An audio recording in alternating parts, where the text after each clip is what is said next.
Hello everybody, welcome back to another episode of The Casual Criminalist. As always, I'm your host Simon Wambers here, one of my writers. Thank you, David. It's written me a script. Samuel Little, America's most prolific serial killer. I remember when David pitched that to me, I was like the little mouse. I was like, no. That's Stuart Little, Simon. I'm like, oh yeah, okay, so Samuel Little, bit of a different game here. How have I not heard of this dude if he's America's most prolific serial killer? Like, I feel like I'm au fait with America's most prolific serial killers, like Gacy, Bundy, all of these dudes, famous names. Samuel Little, not quite so famous. I don't know why. We got 38 pages today, so we're going to be getting into it, aren't we? Let's jump in. The format of the show, never read this before. We're going to read it together. I mean, I'm going to read it, you're going to listen, but you get the idea.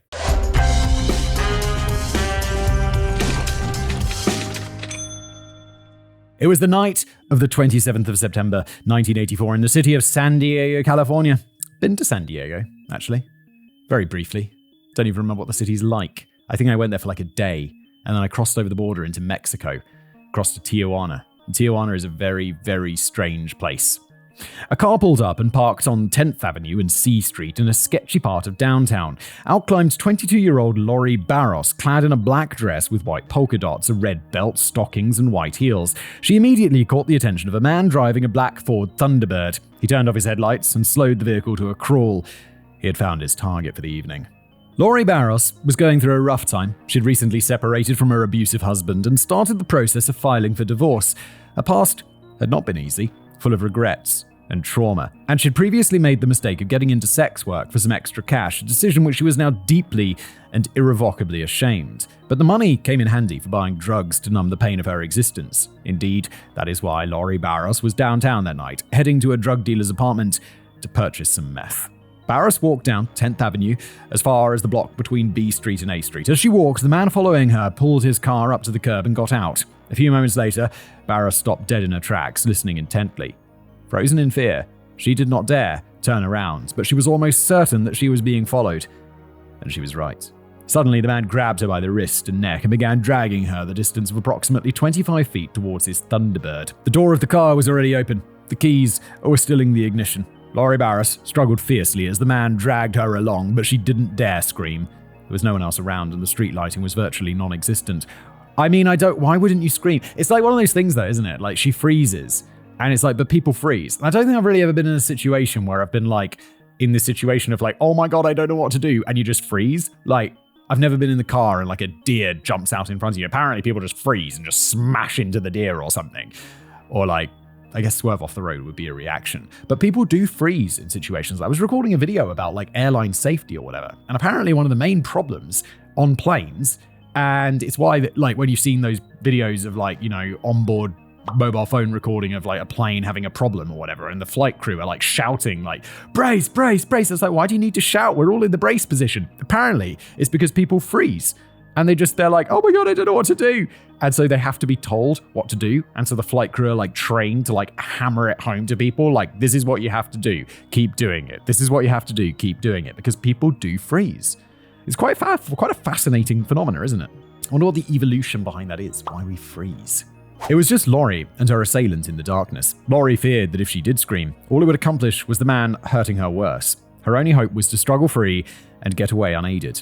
But the man's 6'1" and 240-pound frame rendered this a forlorn hope. Siri, what's 240 pounds in kilograms? 108 kilograms. This is a big boy. Barros was shoved into the driver's side and pushed toward the passenger side of the car. The man climbed into the driver's seat and pulled Lori into a headlock using his right arm, placing his hand over her mouth. The man used his left hand to slam the car door and then reach past the steering wheel to flick the automatic transmission into drive before tearing away from the curb and down 10th Avenue. The man would later claim that such awkward maneuvering wasn't necessary. He hadn't dragged the victim to his car, he had lured her into his vehicle with a sweaty wad of $20 bills, just like he had done with most of his other victims. Wait, so I get the feeling old Lori here survives. Because there's two sides of this story, obviously one told by the perpetrator and one told by the victim. Interesting. Either way, the Thunderbird sped down 10th Avenue and onto Market Street. Then Barros and her captor headed east until they reached the 3600 block of Market Street, whereupon the vehicle turned into an unlit gravel road and headed up a hill towards an illegal dump site and pulled to a stop amid the mounds of trash. Then the man quickly turned. I hate illegal dumping. I hate this. I've got a little house in the countryside, little cottage, and I went there the other weekend. And I look out into the forest, and there's a little road, just a little road that runs up the hill and just along the side. And someone had thrown out 2 bags of rubbish just out of their car into the forest. And I'm like, well, now I've got to go pick that up. It's just fucking selfish. Just throw your trash away like a normal person. Probably find a body in there or something, won't I? Jesus. It's in the middle of nowhere. And if you were driving by this road, you would not see the house down below, so you could just throw something out there and think it's not going to get discovered. Oh God, I haven't thrown it away yet. It was just sitting there. I was like, yeah, I'm not going to do that today. So it's going to sit there and get nasty, and then I'm going to have to do it another day. Oh God, why? Stop fucking tipping. The man quickly turned off the engine, momentarily got out of the driver's side door, flung the driver's seat forward, and then reached into the car to grab Lori Barras by the neck and throw her forcefully onto the back seat. The man climbed into the back with her and tried to kiss the victim on the mouth. She struggled. In retaliation, the man grabbed Lori's neck with his right hand and began choking her. The assailant was large enough and his victim small enough that he could cut off her airway with a single hand. Indeed, using the same hand, he threw the victim down into a lying position on the back seat. He continued to asphyxiate the terrified woman for the next 60 to 120 seconds before releasing her neck. Gasping for air, Lori Barras begged the man not to hurt her and promised to comply with whatever his demands were. The man replied, "Trust me, I'm not going to hurt you. I love you, bruh." That's fucking weird. If you heard that, you'd be like, I'm fucking dead. Oh no, this is worse than him saying he was going to kill me. No, he's just a pure psycho. I don't know you, dude. He proceeded to lift up the victim's polka dot dress and rip off the woman's nylon stockings and her panties, getting slightly frustrated as they temporarily caught on her white high heels. Wrenching the stockings and underwear free, the assailant pushed Barras into a kneeling position on the car floor and used the nylon stockings to bind her arms tightly behind her back. He then flung the victim onto the seat once more, with Barras lying on top of her hands. It was now that the man resumed choking her. At one point, he said, "Swallow for me. I love it when you swallow, bruh." The assailant removed his trousers and attempted vaginal penetration, but his penis was flaccid, so he just wound up rubbing his genitals against the victim's crotch and pelvic region. Oh, I don't like this already. Then the man climbed on top of the victim and spent the next several minutes attempting coerced fellatio. Again, the assailant's penis remained flaccid. I'd not to get too grim here. Oh God, we're going to get so grim. But do you really want to do that? Because you know what's in the mouth? Fucking teeth. Does that seem like the brightest idea, mate? I've seen TV shows and stuff about prisons. It's you don't want to do that, bro. Again, the assailant's penis remained flaccid, and so he moved back down and resumed choking Barras, releasing her every so often to prevent her from passing out. It was only now that the assailant became erect. The lack of air diminished the victim's senses as he teetered on the edge of consciousness, and the fight went out of her. The assailant said, "Take some of my breath," and kissed her on the mouth. The man moved in for the kill. He choked the victim till her head fell to one side and her body went limp. It was during this process that the man climaxed. He recovered for a moment while lying on top of his victim. Then the man pulled up his pants and sat on the back seat next to the young woman's body. It was at that moment that Lori Barras regained consciousness. Luckily, there was no loud gasping for air, but just a slow, silent reinflation of the lungs. Half conscious, Barras was dimly aware that the man thought he had killed her. And so Lori Barras wisely played dead. Excellent. She's definitely surviving, right? We know that. There's 2 sides of this story. And so, I don't know if that's a spoiler or whatever. David knows what he's doing. He wants me to know this.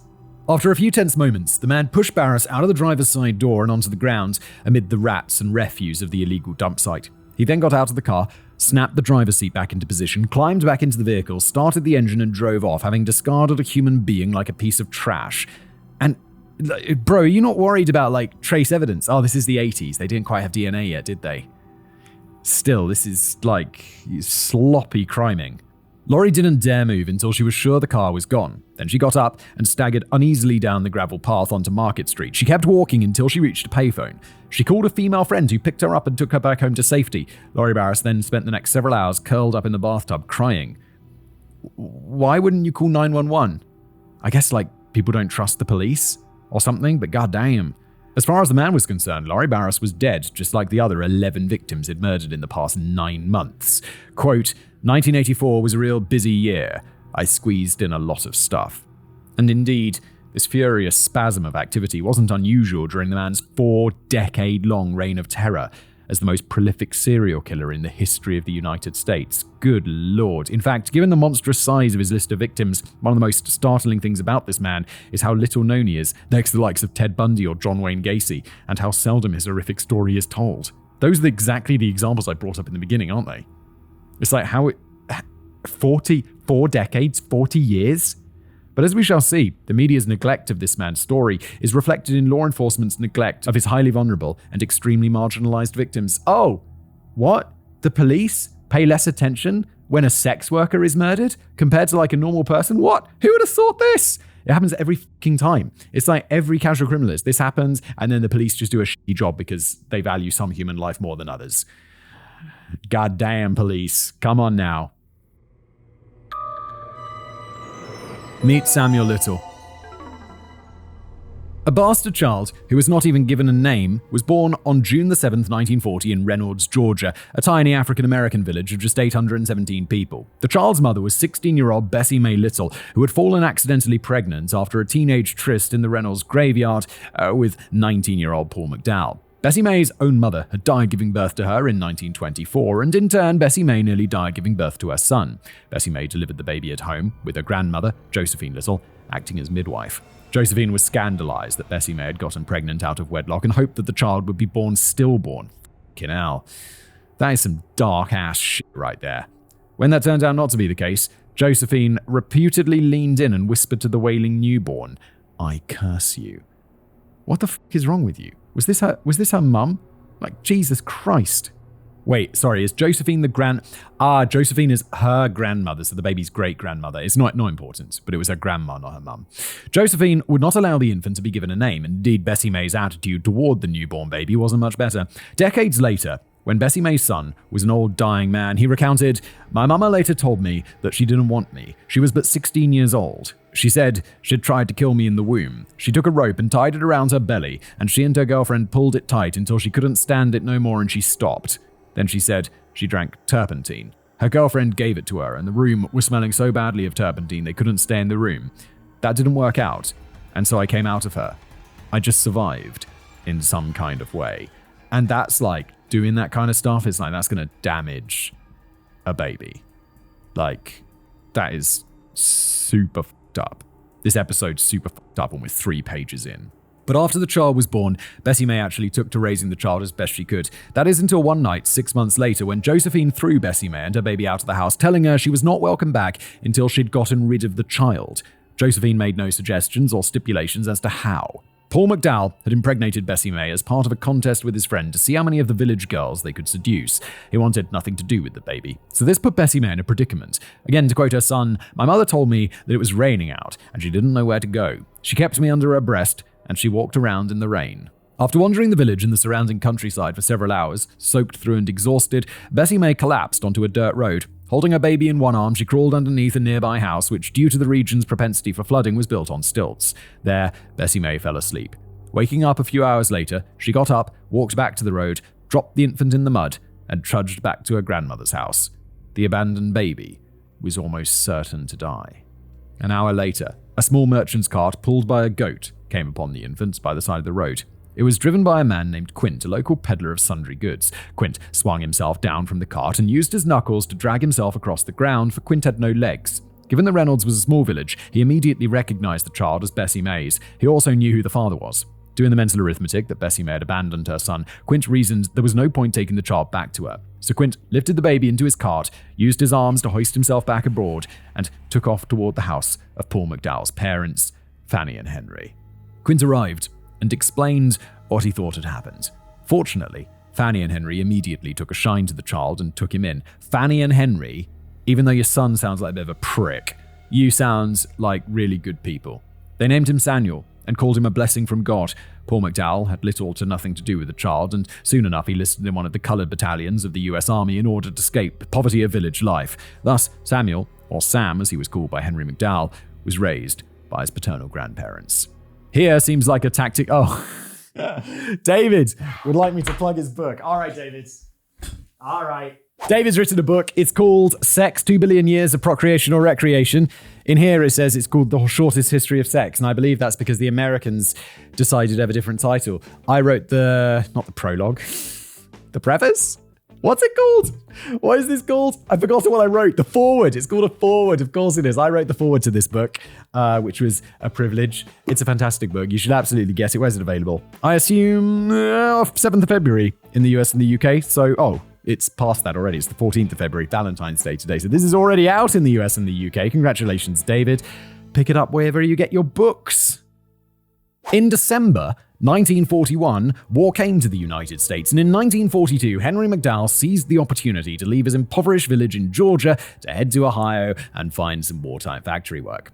After 2 years, in 1944, Henry had saved up enough money working in the steel factory to send for his wife, Fanny, and his grandson, Sam. They settled in the town of Lorain, Idaho, in a house on 33rd Street in a predominantly white middle-class neighborhood. Fanny and Henry told their neighbors that Sam was their youngest son. When Paul McDowell returned from the war in 1945, he posed as Sam's brother. Paul quickly got married to a woman named Betty, and over the next decade, fathered 7 children. The McDowells were soon joined by their extended family from Georgia, all of them coming to Ohio in search of better economic opportunities.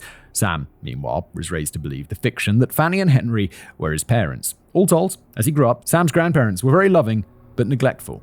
They did not keep track of where their child was, and sometimes they even forgot to give him regular meals. Yeah, this is the thing. They seem like good people. They just don't seem... It's like there are good people who are just incompetent. And I think that must be you, because when you imagine like Child Protective Services or social services coming to take someone's kid away, you're always like, yeah, because the parents must be abusive or terrible. And so sometimes I'm sure the parents love the shit out of their kids. They're just not able to be a parent. I would imagine that's a more common situation. I don't actually know.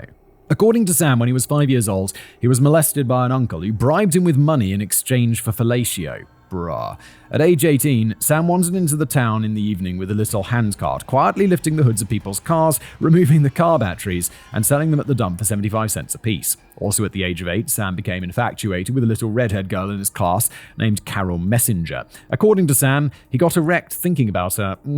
Meanwhile, Sam took notice of his teacher, Mrs. Harris. In particular, Sam grew fascinated with how she'd occasionally adjust her scarf and touch her long, elegant neck. Sam was something of a class clown, didn't do very well with his grades, and was often teased by the other students, particularly the girls. Oftentimes, the girls would pick on him, and so Sam would tease them back. But it was Sam, not the girls, who would always get into trouble. Sam reports that even from an early age, he felt a sort of erotic frustration from this. To quote him, "I grew up different from most kids my age. My grandma didn't really watch over me. I just ran the street. I would go to school with dirty, raggedy clothes, and I was ashamed for them girls to see me. They would all laugh at me. I wanted to hold them and feel them, their hair, and touch them, but they didn't want me. My dick got hard, and I knew then that something was wrong with me. Desires became drives. I'd be looking at a woman's throat. The older I got, the stronger the sensation. A lot of my childhood was really mixed up with females. I loved them so much, but I was hurt by a lot of things that they did. A lot of disappointment." All right, dude, chill. It's like, yeah, plenty of people have been in a situation where you're like, oh, I like girls. I just wish girls liked me back. Why? I mean, it's a bit weird that you're looking at their necks and shit like that. It's like, also, you're very young. How old were you? Like 8? Chill out. By 1950, when Sam was 10 years old, his fetishization of women's necks developed a sadomasochistic component. He would buy detective comics and grow aroused illustrations that depicted men choking women, a frequent enough occurrence in the 10-cent trash produced in those days. Sam connected with those images because the accompanying stories often involved the women being unfaithful to their husband and being murdered in a jealous rage, or else the women being choked by a spurned lover or being throttled by a villain whom she despised, and so forth. Wow. Comics just had a lot of violence towards women in the past, apparently. It was a combination of sexual frustration, rejection, and a feeling of inadequacy that was suddenly offset in Sam's mind by a brutal, violent act that ensured domination and reasserted control. Bro, if that's where you go to from that, it's because your brain is broken. Like, of course we know this. The title of this episode is the most prolific killer in American history. So, yeah, we know his brain's fucked up, but it's interesting to see this, like, element of it, which I assume comes from, like, court documents or like confessions later. Is really weird. It wasn't long before Sam started masturbating to the idea of doing that to a woman, but for many years, he only considered it a secret fantasy rather than something he planned to enact in real life. If that's your secret fantasy, let it be your secret fantasy and never tell anyone and never do it. All right? Save everyone a lot of trouble, Sam. In the spring of 1953, when Sam was 12 years old, he and two other boys named Jimmy and Billy hopped on a train and ran away to the college town of Oberlin. Soon after arriving, the three boys stole some bicycles parked in front of a lecture hall. A local gas station attendant saw them, called the cops, and within 10 minutes of taking the bike, Sam, Jimmy, and Billy were arrested. Some pretty bad criming. Being convicted for theft as a juvenile, Sam was sentenced to an indefinite period at the Ohio Boys Industrial School, 5 miles south of the town of Lancaster. It was a reform school where delinquent boys were subjected to military-style discipline, grew their own food, made their own clothes, and were given intensive vocational training so that they would be transformed into useful members of society. Cooks, carpenters, factory workers, farmers, tailors, and even stenographers. I was watching videos on YouTube about stenography. It's incredible. I don't know, it just came up on my shorts feed. And it's just like, stenography is people in court who take, or like in meetings, who write down what people are saying, like super quickly so they can like type as fast as people speak. And they have these weird special keyboards where they press like multiple keys at once and it sort of predictive texts the results. It was fascinating. If you want to look up like people stenographing on YouTube, it's pretty fascinating stuff. And I also think this is a great idea, like an industrial school where they send people who've been a bit naughty, like stealing a bike, to like have some military discipline and do all this kind of stuff. And this is obviously way better than just going to like child prison, which is just going to make you more of a criminal. I like this. Does this still happen? This should happen. One of the previous inmates of the school was the famous mid-century comedian Bob Hope, who had grown up and become an avid donor to the place. Sam McDowell arrived at the Boys Industrial School in February of 1954. He would be held there until it earned enough merit points for good behavior, and the staff was ready to return him home. The dormitories were segregated into white and black kids. It's the 50s, of course. Sam was subjected to a variety of punishments. Flogging was common. There were also more creative punishments, like being forced to stand in the corner, shackled with a ball and chain. Jesus, I thought that only happened in cartoons. You had to hold a 30-pound iron ball in your hands for 10 to 30 minutes. If you dropped the ball, you had to start the time all over again. Occasionally, teachers would beat the kids, purposefully forcing them to drop the ball and restarting the clock. Because the Boys Industrial School operated like a sort of open-air prison without the presence of girls, it became common for the older and stronger boys to sodomize the younger and weaker ones. Jesus. I mean, wait. Why? That's not necessary. It was like, it was an all-boys school, so they sodomized each other. What? Like, I went to a school that used to be an all-boys school, and then it was a mixed school, but there were my sisters went to an all-girls school. There's plenty of all-boys schools. Is this just a British thing? Whenever I watch American TV, all the genders go to school together, but in the UK, it's not uncommon for them to be separated into different schools. And I don't think it's natural that it's like, oh yeah, no. And then the older ones sodomized the weak ones. What? I'm sure it happens, but it's not like David states it, like, and of course. To quote Sam McDowell, when they were fucking you up there, it wouldn't just be one. It would be a whole bunch of them. They would all gang you, and they would rip you. That is the place that I learned how to take care of myself. Started getting rough like they did. Started fighting back. Good fucking lord. I was like, this sounds like a great idea. It turns people to productive members of society. It sounds like it fucking is going to break their souls. Why did Bob Hope? He had a good time at this school? Jesus. Sam spent a total of 19 months at the industrial school, being released in September 1955 at the age of 15. His family didn't bother to pick him up. He had to ride the bus 3 hours back to Lorraine. From that point forward, Sam's grandparents had a change in attitude toward him and started punishing his bad behavior more severely. For one thing, they'd call Paul McDowell over to the house whenever Sam was in trouble so that Paul could beat the shit out of him. Okay, I take it back. I thought these people were good and just incompetent. No, it turns out that you're... It's so fucking weird. That's his dad, who he thinks he's his brother, and the parents are like, yo, come home so you can punish our son, adopted son, whatever, by beating the shit out of him. The fuck? It wasn't long before Sam asked one of his cousins why it was his brother Paul who'd come over to administer a beating. It was then that his cousin, in reality half-sibling, told him that Paul was actually his father. When Sam asked Fanny and Henry whether this was true, his grandmother confirmed it, and Sam flew into a rage. Henry took a fire poker and hit Sam in the head with it. Sam put his grandfather into a headlock, asphyxiating him, while Fanny begged for her husband's life. Sam released Henry, burst into tears, and apologized. Oh my god, bro, you just hit your, adopted son in the head with a fire poker? What the fuck is this family? His grandmother also burst into tears and told Sam the story of how he was abandoned as a baby by his mother, Bessie May, just one more woman to have rejected him. You are breaking his brain, guys. Shortly thereafter, Sam began regularly purchasing true crime magazines in order to masturbate over the real-life photographs of dead women. Fucking hell. In particular, Sam was enamored with the post-mortem photograph of Gloria Ferry, a young blonde woman who had been strangled to death and dumped naked in a public park in Cleveland, Ohio. Her throat was bruised, her eyes were wide, bloodshot and lifeless. Sam McDowell lost track of the number of times that he'd masturbated to her photograph. Jesus. All kinds of f***ed up. In September 1956, when Sam McDowell was 16 years old, he broke into a dry cleaner's and stole 2 suits and a fedora in order to look sharp in front of the ladies. But 2 days later, after being told by a friend that nobody would believe he'd bought those suits, Sam was overcome with fear of being caught and sent back to reform school. He decided to return the suits and throw himself on the mercy of the owner of the dry cleaners, hoping that his act of contrition would be enough. But no such luck. The owner called the cops anyway. If I was in this situation, I'll just throw away those suits and be like, hopefully nothing will ever come of this.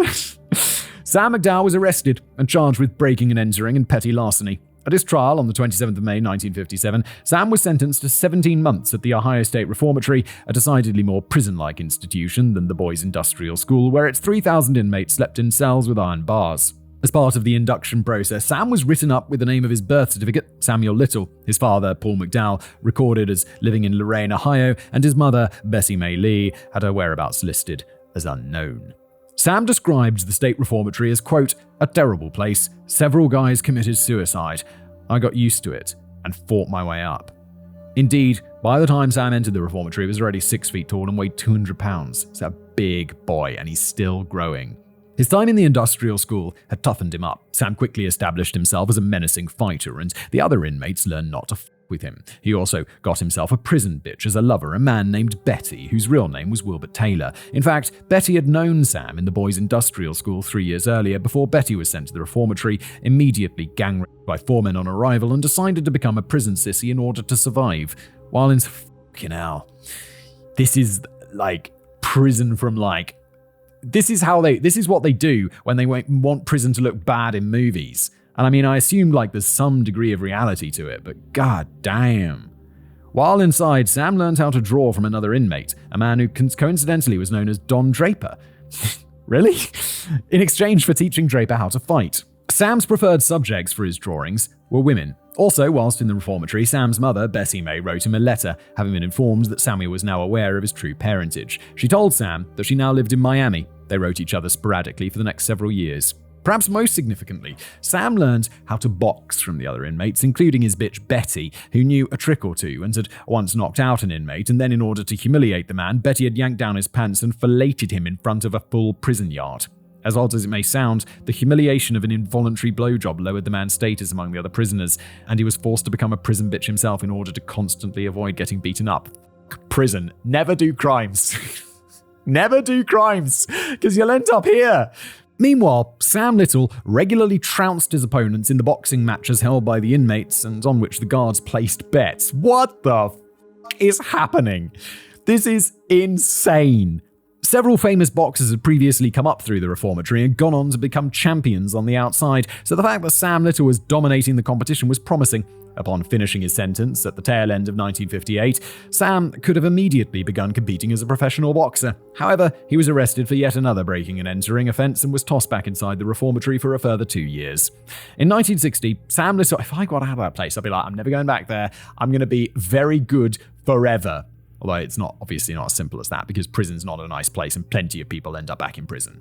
In 1960, Sam went on to become the reformatory's middleweight champion. He acquired a number of nicknames as a result of his boxing: Big Daddy, Bad Daddy, Mad Daddy, Mechanical Man, Machine Gun, and so forth. However, to quote Little, I didn't like all them things, made me feel like I was different, like I was crazy. I don't know, having the name Mad Daddy or Machine Gun in prison's probably like a good thing. Especially if you're a big dude, it's like, don't mess with that guy. That's Machine Gun. That's Bad Daddy. He's gonna f*** you up. And then he'll fillet you in the prison yard.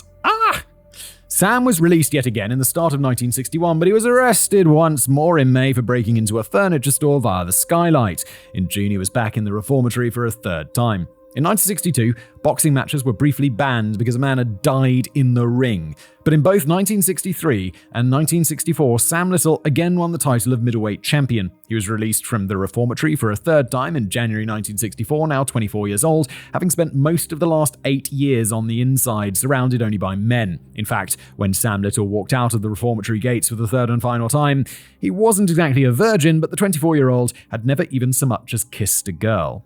Sam Little returned to his grandparents' house in Lorraine. Henry McDowell got Sam a factory job fitting steel pipes. In his off hours, Sam went to the YMCA to box, keeping his eye on going pro. That opportunity soon came. In May 1965, Sam was slated to fight an opponent in Columbus, Ohio, but he lost. Rather than take the defeat in his stride, Sam tossed his boxing gloves in the trash after the match and gave up boxing altogether. He returned sullenly to factory work. Bro, you can't give up on your first one. It's like you've gone pro. You're going to have to step things up. You're not fighting in the prison yard anymore. It's like, you got to just practice. Don't give up. That same month, he met a receptionist named Jackie Pellerin, and the two started dating. She was head over heels in love with him. They got married a few months later in August. That night, Sam Little had sex for the first time, but later reported that he was only able to climax by imagining that he was strangling his bride. If that is you, get some fucking therapy. Nevertheless, things went reasonably well for the first few months of their marriage. It's not a great sign, is it? It's like, nevertheless, their first few months of marriage was great. Months of something that's supposed to last a lifetime? Oh my. With the newlyweds living in the basement of Jackie's mother, they even bought a puppy together. However, by the autumn, Sam had lost interest in having sex with Jackie altogether and started staying out at night, bar hopping. Around Christmas, Sam was drinking at a bar called the Pink Elephant when he met a barmaid named Diane. They went back to her place and Diane asked him for $20 for sex. Oh no. Oh no, Sam, no. You don't. Whoops. This offended Sam, and he punched Diane so hard she went flying across the room. Then Sam climbed on top of Diane and started choking her. But he released her neck before he killed her. A terrified Diane offered him sex for free, but Sam refused, saying that he, quote, didn't want the clap for Christmas. With that, Sam got up and left. He drove around for a little bit before stopping his car to masturbate over what had just happened. I don't like this. He had acted out his fantasy of strangling a woman. Sam went home to find that Jackie was still awake. She told Sam that the police were looking for him. Apparently, Diane had called the cops, claiming that Sam had broken into a house and sexually assaulted her. Sam told Jackie to grab her things, grab the dog, and get in the car. Jesus. At 2 a.m., Sam Little and his wife fled the state. They drove southeast for the next several days and made it as far as North Carolina before the car's transmission broke. They sold the car and the puppy and bought bus tickets for Miami. The plan was to stay with Sam's mother, Bessie May, who ran a boarding house in the suburb of Coconut Grove. When Sam and Jackie arrived at the boarding house, Bessie May came running out the front door, ecstatic to be reunited with her son after all of these years. She was so proud of the strapping young man that Sam had grown up to be. She dragged him in after he's been in prison for since he was 16 to 24, got married to someone that he only thinks about strangling, and then hugely assaulted a woman and is now on the run for the police. Oh, your life is so f***ed up. But the crazy thing is, David told us in the beginning that this goes on for 4 decades. What the f***? This guy should be on every list. She dragged him around, introducing him to all the neighbors. Then Bessie May got Sam and Jackie settled into one of her best rooms next to the kitchen. But as the weeks passed, it soon became clear that Bessie May wasn't right in the head. Sam discovered that she'd drilled a spy hole in the wall between the kitchen and her son's bedroom. When Sam confronted her, Bessie May said it was because she wanted grandchildren and was confused why Sam and Jackie never had sex. A week later, Sam got back from bar hopping and found his mother drunk and waiting in the hallway. Bessie May invited Sam into her bedroom, disrobed, and they crawled into bed together. They spent a couple of hours in each other's arms, with Bessie May asking Sam to suck on her nipples. The f*** is going on? Sam complied. As the grown man suckled at his mother's breasts, he was suddenly struck by a vision of him biting Bessie May's nipples clean off and eating them. Sam then imagined that he was eating the rest of his mother until nothing was left. How does this get more f***ed up? This is how! What the f*** is happening?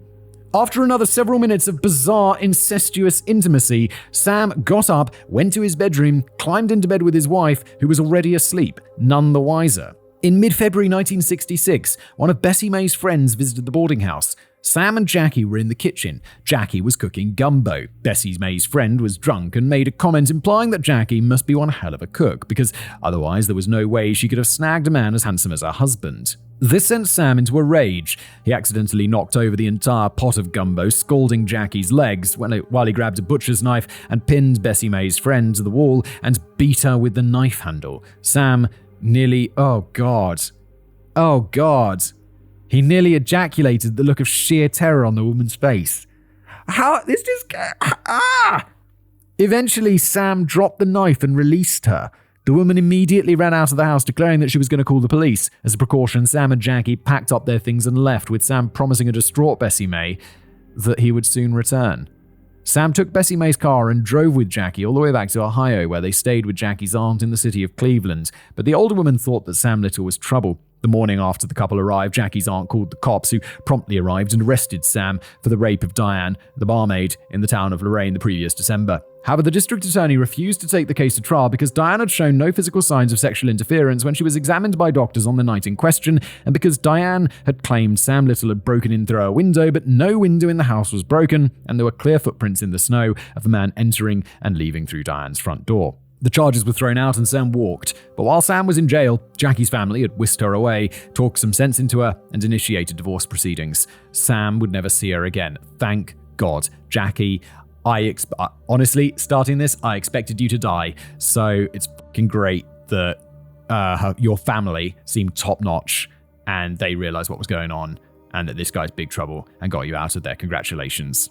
A week later, in March 1966, Sam Little stole a car and robbed a liquor store for some money in order to travel back to Miami. As he was making his getaway, he ran a red light and got T-boned by a van at an intersection. In the 1960s, that's an intense car crash today. That's going to be really bad news. He abandoned the stolen car and fled on foot to a Greyhound station. Never mind, apparently he was fine getting T-boned in a 1960s car. Did those things even have seatbelts? He boarded the earliest bus to depart and wound up traveling to Baltimore. After arriving, Sam tried to rob another liquor store, but this time, the owner pulled out a .38 caliber pistol and shot him 5 times. He collapsed to the ground. Sam woke up in hospital to discover that he was handcuffed to the bed. Excellent. After Sam recovered, he stood trial for armed robbery and was sentenced to 4 years in the Maryland State Penitentiary. Doesn't he have an incredible record? Why is he only getting 4 years? It's armed robbery. That's a proper crime. He was paroled for good behavior in February 1969 at the age of 28, having served roughly half his sentence. He spent 2 years in prison for armed robbery with a prior record? What were you thinking, Judge? Since the age of 13, Samuel had spent roughly 12 of the subsequent 15 years in one correctional institution or another, including the overwhelming majority of his adult life. And so it begins. After his little detour to Maryland State Penitentiary, Sam Little hopped on a bus from Baltimore to Miami, arriving nearly 3 years behind schedule. Bessie Mae was delighted to see him, installed him in the same room next to the kitchen, stuffed him with plate after plate of barbecued ribs. I love barbecued ribs. And immediately launched into the subject of Sam giving her grandchildren. Bessie Mae, now in her mid-40s, had fallen headfirst into a whiskey bottle and was in the process of slowly drinking herself to death. As for grandkids, after 2 days in Miami, Sam started sleeping with a woman named Yvonne, and Bessie Mae made a point of observing their nights together via the spy hole drilled in Sam's bedroom wall. Bessie Mae, you are a f***ed up individual. Meanwhile, Sam got a job working as a garbage man to make ends meet, and from there, things settled down with some measure of regularity. Sam would work during the day, go bar hopping at night, and then return to Bessie Mae's boarding house once he'd drunk his fill.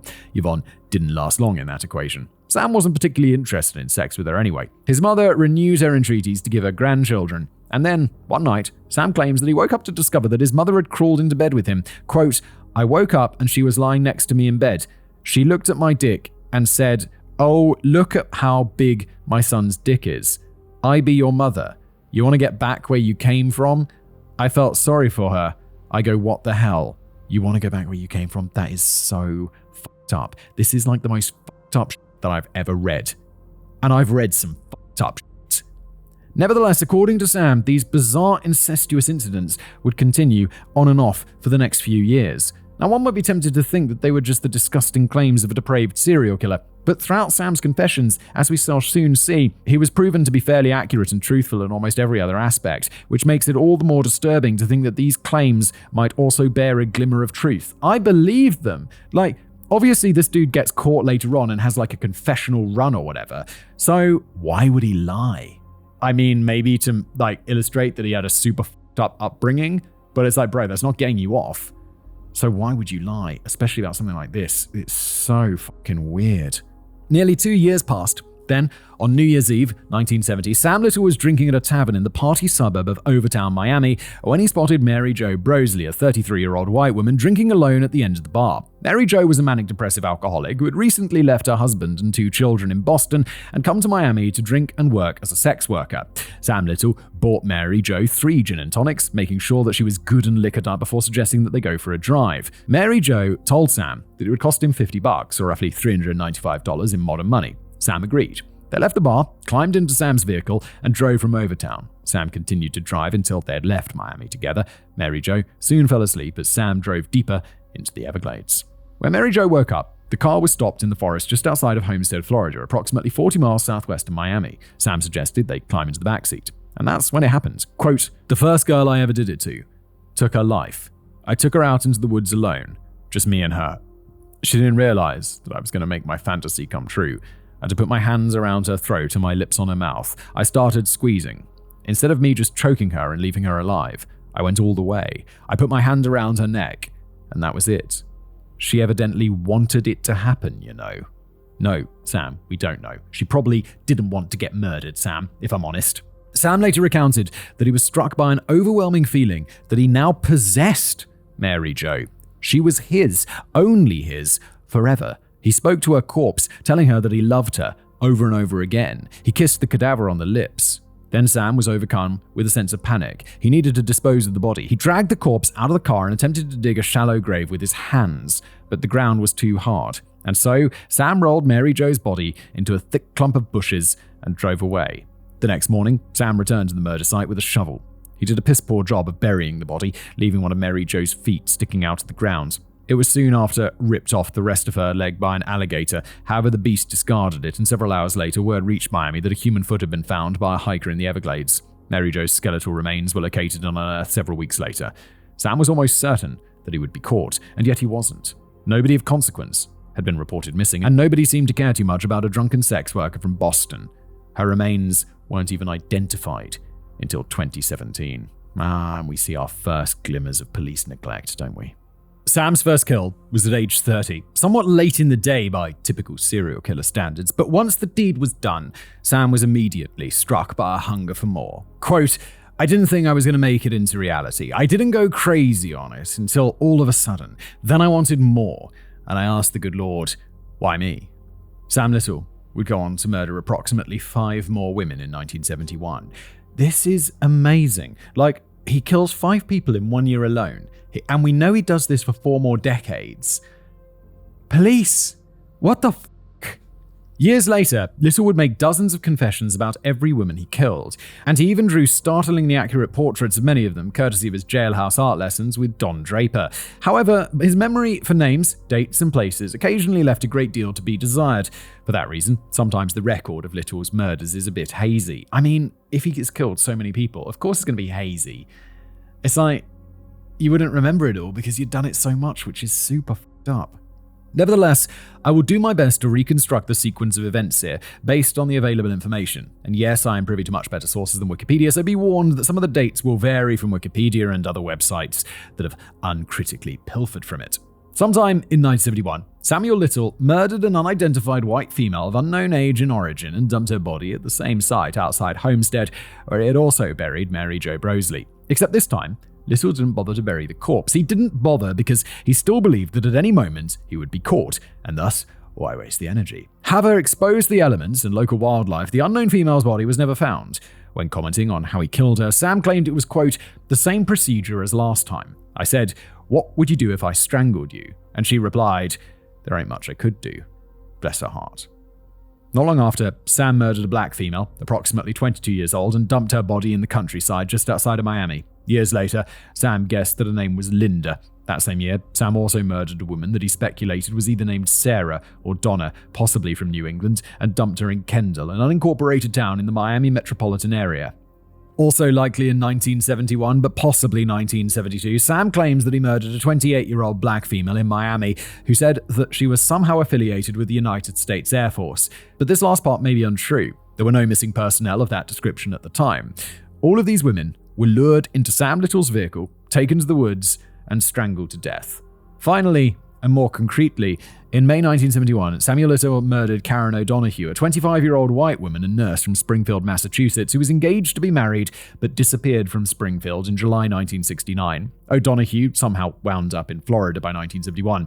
Sam Little claims that he met her in a bar shortly after she'd been discharged from a mental ward in Miami. He lured the mentally ill woman to the woods outside of Homestead, Florida.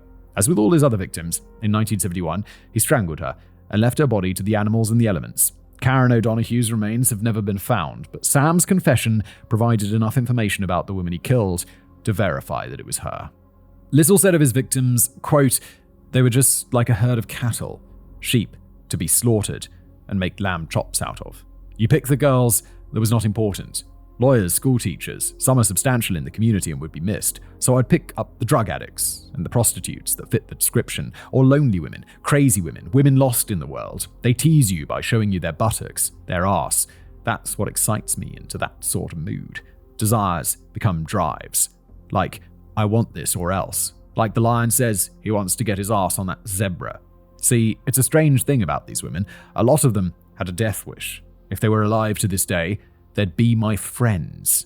They didn't die mad at me. They was my friends. I didn't hate them, and they didn't hate me. I love all the women. When they die, they're all your favorites. They belong to you. Your brain is fucked up. If they were alive to this day, they'd be my friends. You fucking murdered them. You fucking psycho. In March 1972, Sam Little was drinking at a bar called the Pool Palace in Overtown. He would later in one confession misremember the location as Liberty City, a district about 10 minutes drive away. While sipping a beer at the bar, he spotted 3 young women all around the ages of 18 or 19 singing and dancing next to a jukebox. Their names were Giselle, Penny, and Marianne. Sam approached Marianne, who was about 5'7" and 130 pounds, and told her that she was the most beautiful woman he'd ever seen. He was surprised and amused to discover that Marianne was a male-to-female transgender person.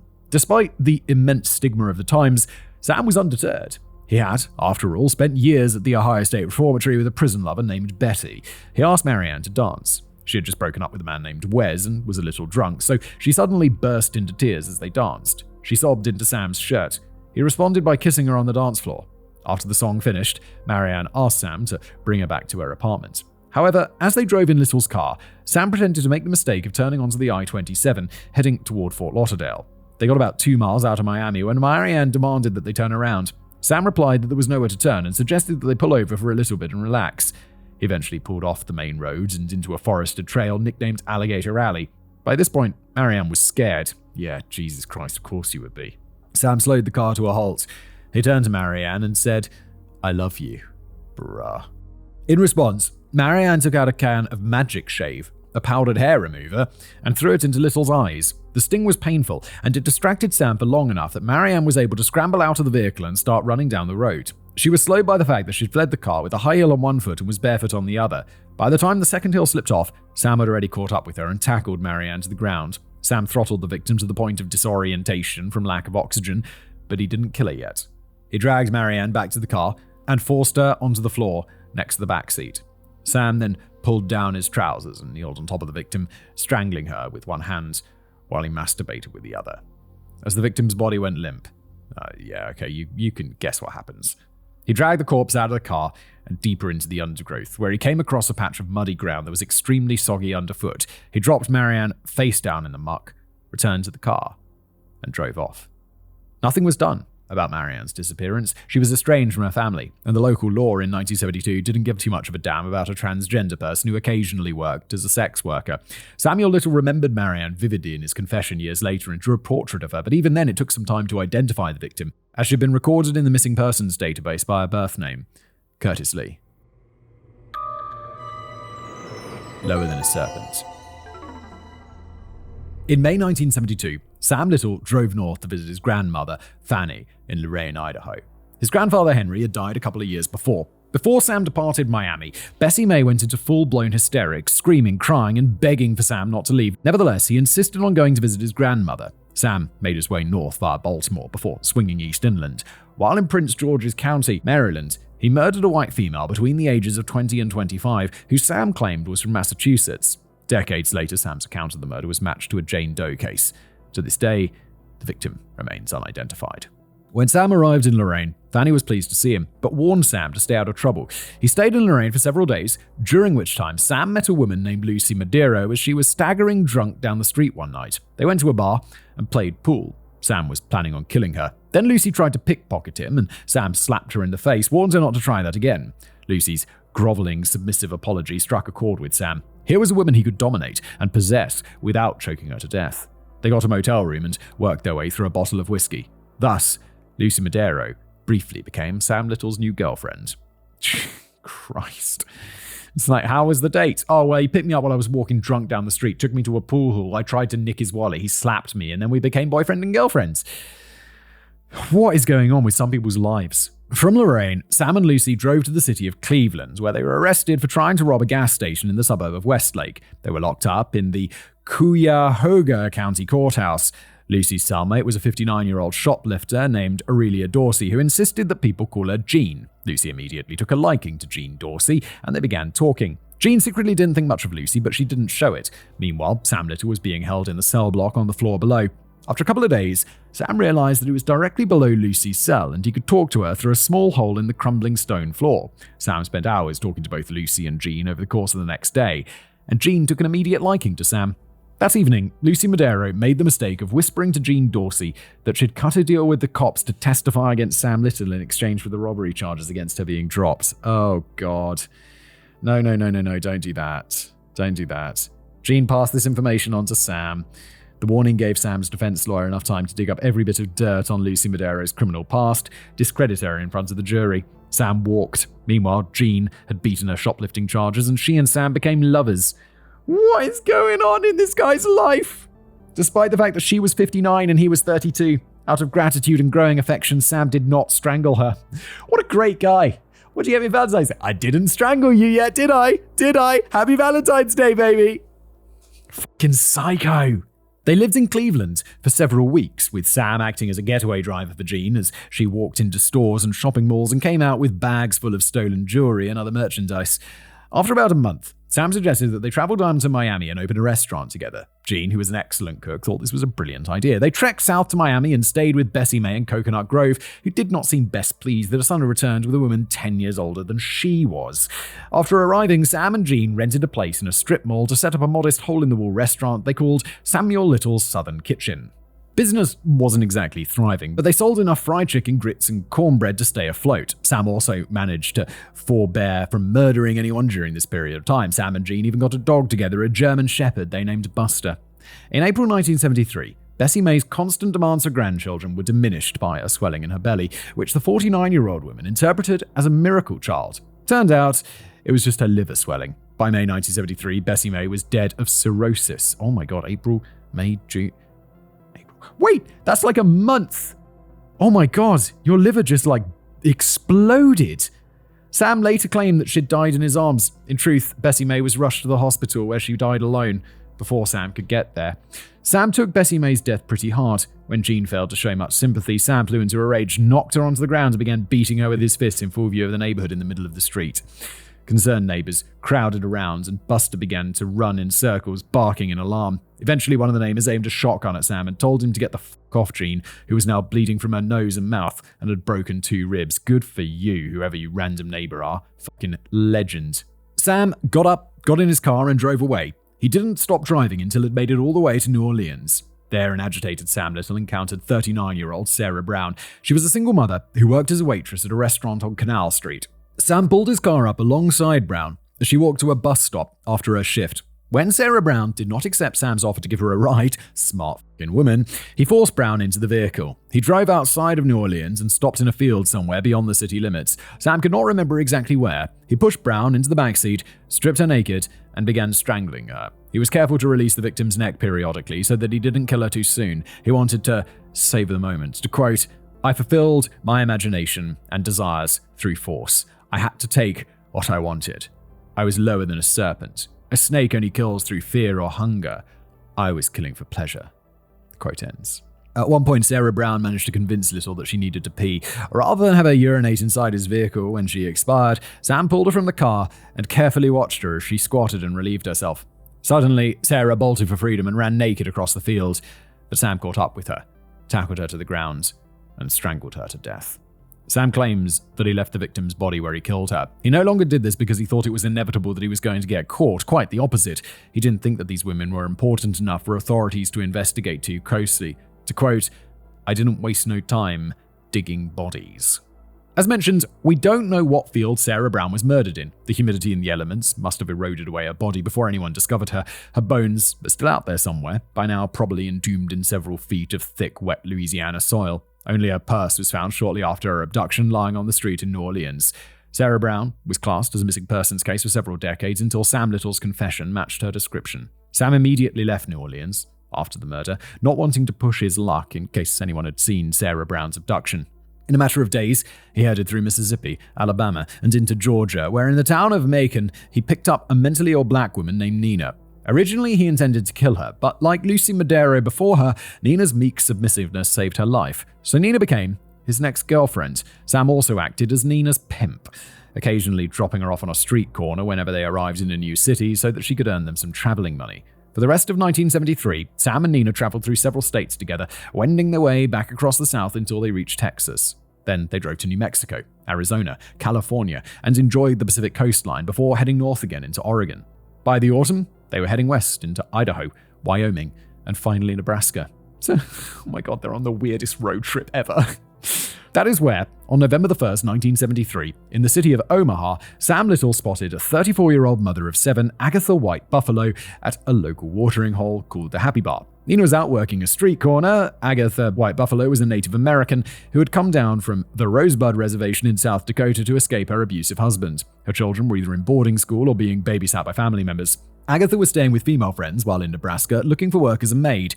Agatha was at the Happy Bar drinking with 2 women named Phyllis and Diane. Sam Little approached Agatha and asked her, quote, "You're a real Indian? Where are your feathers?" Is that, like, obviously that's completely crazy to say today, but when was this happening? Were people like, was this a time when this happened all the time when people were super, super racist rather than just regular racist? Agatha dryly replied that she'd left them at home. Fucking legend. Sam explained that he'd never met a Native American before. He brought her some drinks and they got to talking. What a pickup line, Sam. Christ. At one point, Agatha, who was fairly depressed about the breakdown of her marriage and being separated from her children, muttered that she wished she hadn't woken up that morning. That's a bad thing to mention in front of a serial killer. Sam half-jokingly volunteered to murder her, but he was privately intrigued. Agatha said that she didn't really mean it. Then Sam suggested they go back to his motel room and work their way through a bottle of whiskey. Agatha accepted. Her friend Phyllis begged her not to go, saying that she had a bad feeling about this man. Agatha did not heed her advice. Ladies, listen to your friends, please, for the love of it. Look, I don't know what I'm talking about. I'm not ever in this position because I'm a dude. But here, it's like if your friend has a bad feeling, please listen to your friends. Please do that. Instead of driving back to his motel, Sam drove her into the woods. If Agatha noticed they were headed out of Omaha, she didn't say anything. Years later, Sam Little tried to justify the murder of Agatha White Buffalo by claiming that she wanted to die. Quote, "Now if she agreed to leave with me in my car and it turned out we were alone in the woods, what did she go out there for? When she let me put my hands around her neck and she closed her eyes and laid her head back, that's a signal of permission. She wanted to enter another realm, another world." If that's true, of course it doesn't excuse shit, but it's definitely weird. And why would he lie? Because he seems to have told the truth about everything. And he knows he's a fucking monster. I mean, does he? Because he thinks they're all his friends. He knows what he's done, and he doesn't seem to lie about it. He just has delusions. Sam Little stuffed Agatha White Buffalo's nude body into a barrel behind a tannery. She was discovered 2 weeks later on November the 17th. Her murder went unsolved until 2018. God was with me. As Sam and Nina drove out of Omaha, they listened to a news story on the radio about a dead woman in a barrel. Sam claims that the expression on Nina's face told him that she knew it was him. From Nebraska, they hit Iowa, Illinois, Indiana, Ohio, Pennsylvania, and crossed into New York. Arriving in Harlem, Sam ordered Nina to go out and make some money. Meanwhile, Sam parked the car and walked into the nearest bar. He got drunk, smoked some weed while sitting in a booth. At that point, Sam was approached by a soldier in the US Army. They chatted and drank for a bit, then the soldier suggested they retire to his hotel room for a steak dinner via room service. Once they arrived at the soldier's room, they began to kiss. Is the soldier a soldier in the US Army? I'm assuming it's a dude. But we know he's at least bisexual, right? It's complicated, isn't it? I'm just wondering if David said it was a man. No, it could be a woman, a soldier, but I've just in my mind have a man. During the prelude to sex, Sam instinctively grabbed the man's throat, there we go, and began to squeeze. The soldier reacted violently and flipped Sam onto his back. Suddenly, it was Sam who was being choked as the soldier swore at him and called him crazy.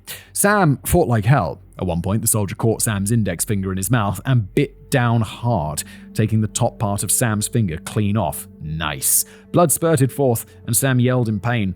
The soldier took the opportunity to pick Sam up by the belt and fling him into the hallway, adding a swift kick in the arse for good measure before slamming the door. Yeah, dude, what were you thinking? This guy's a soldier.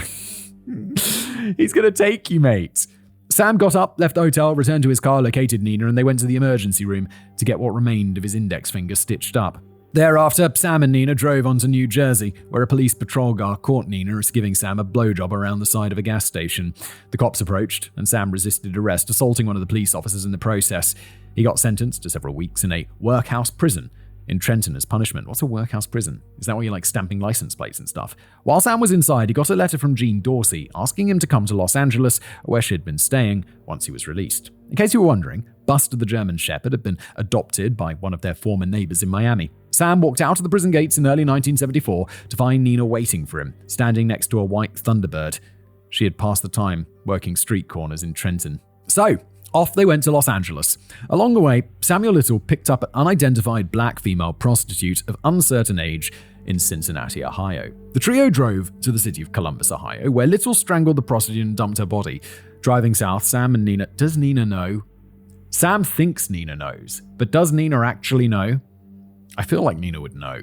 Driving south, Sam and Nina took a little detour into Arizona. While in Phoenix, on March 2, 1974, Sam Little abducted 22-year-old Linda Belcher, single mother of an 8-year-old boy, and strangled... Single mother of an 8-year-old boy? She's 22. Good lord, she had a kid when she was 14?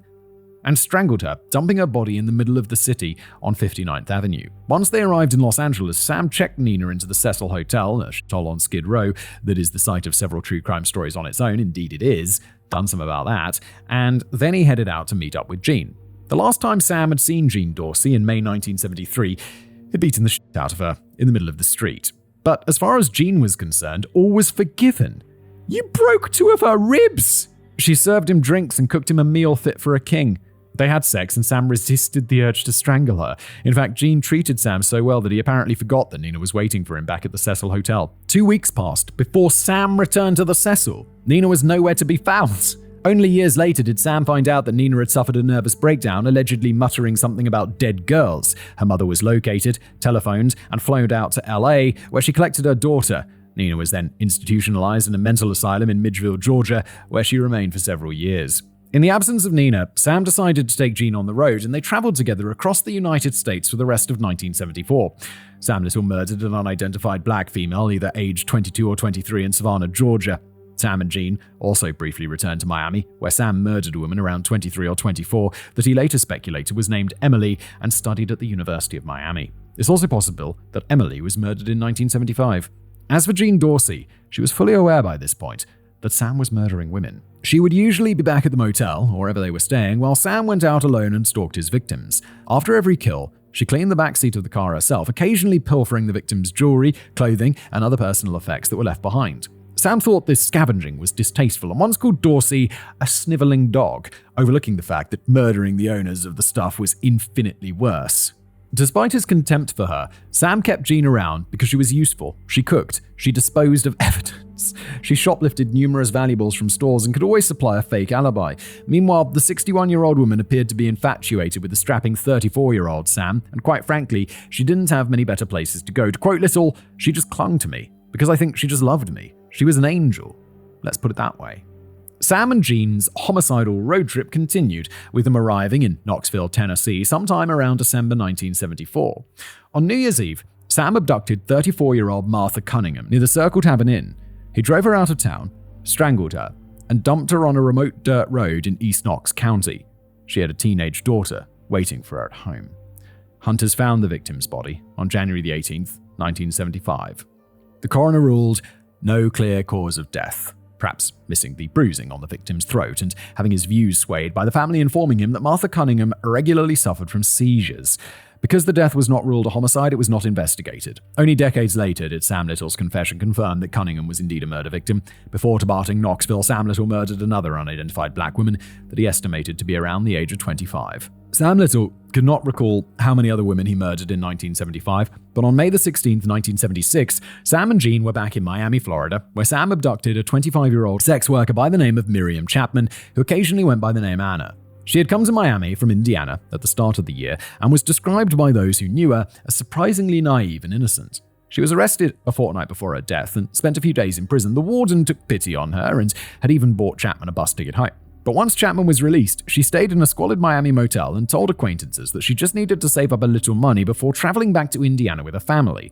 Samuel Little murdered her and dumped her body in the Everglades, where it was discovered by hikers.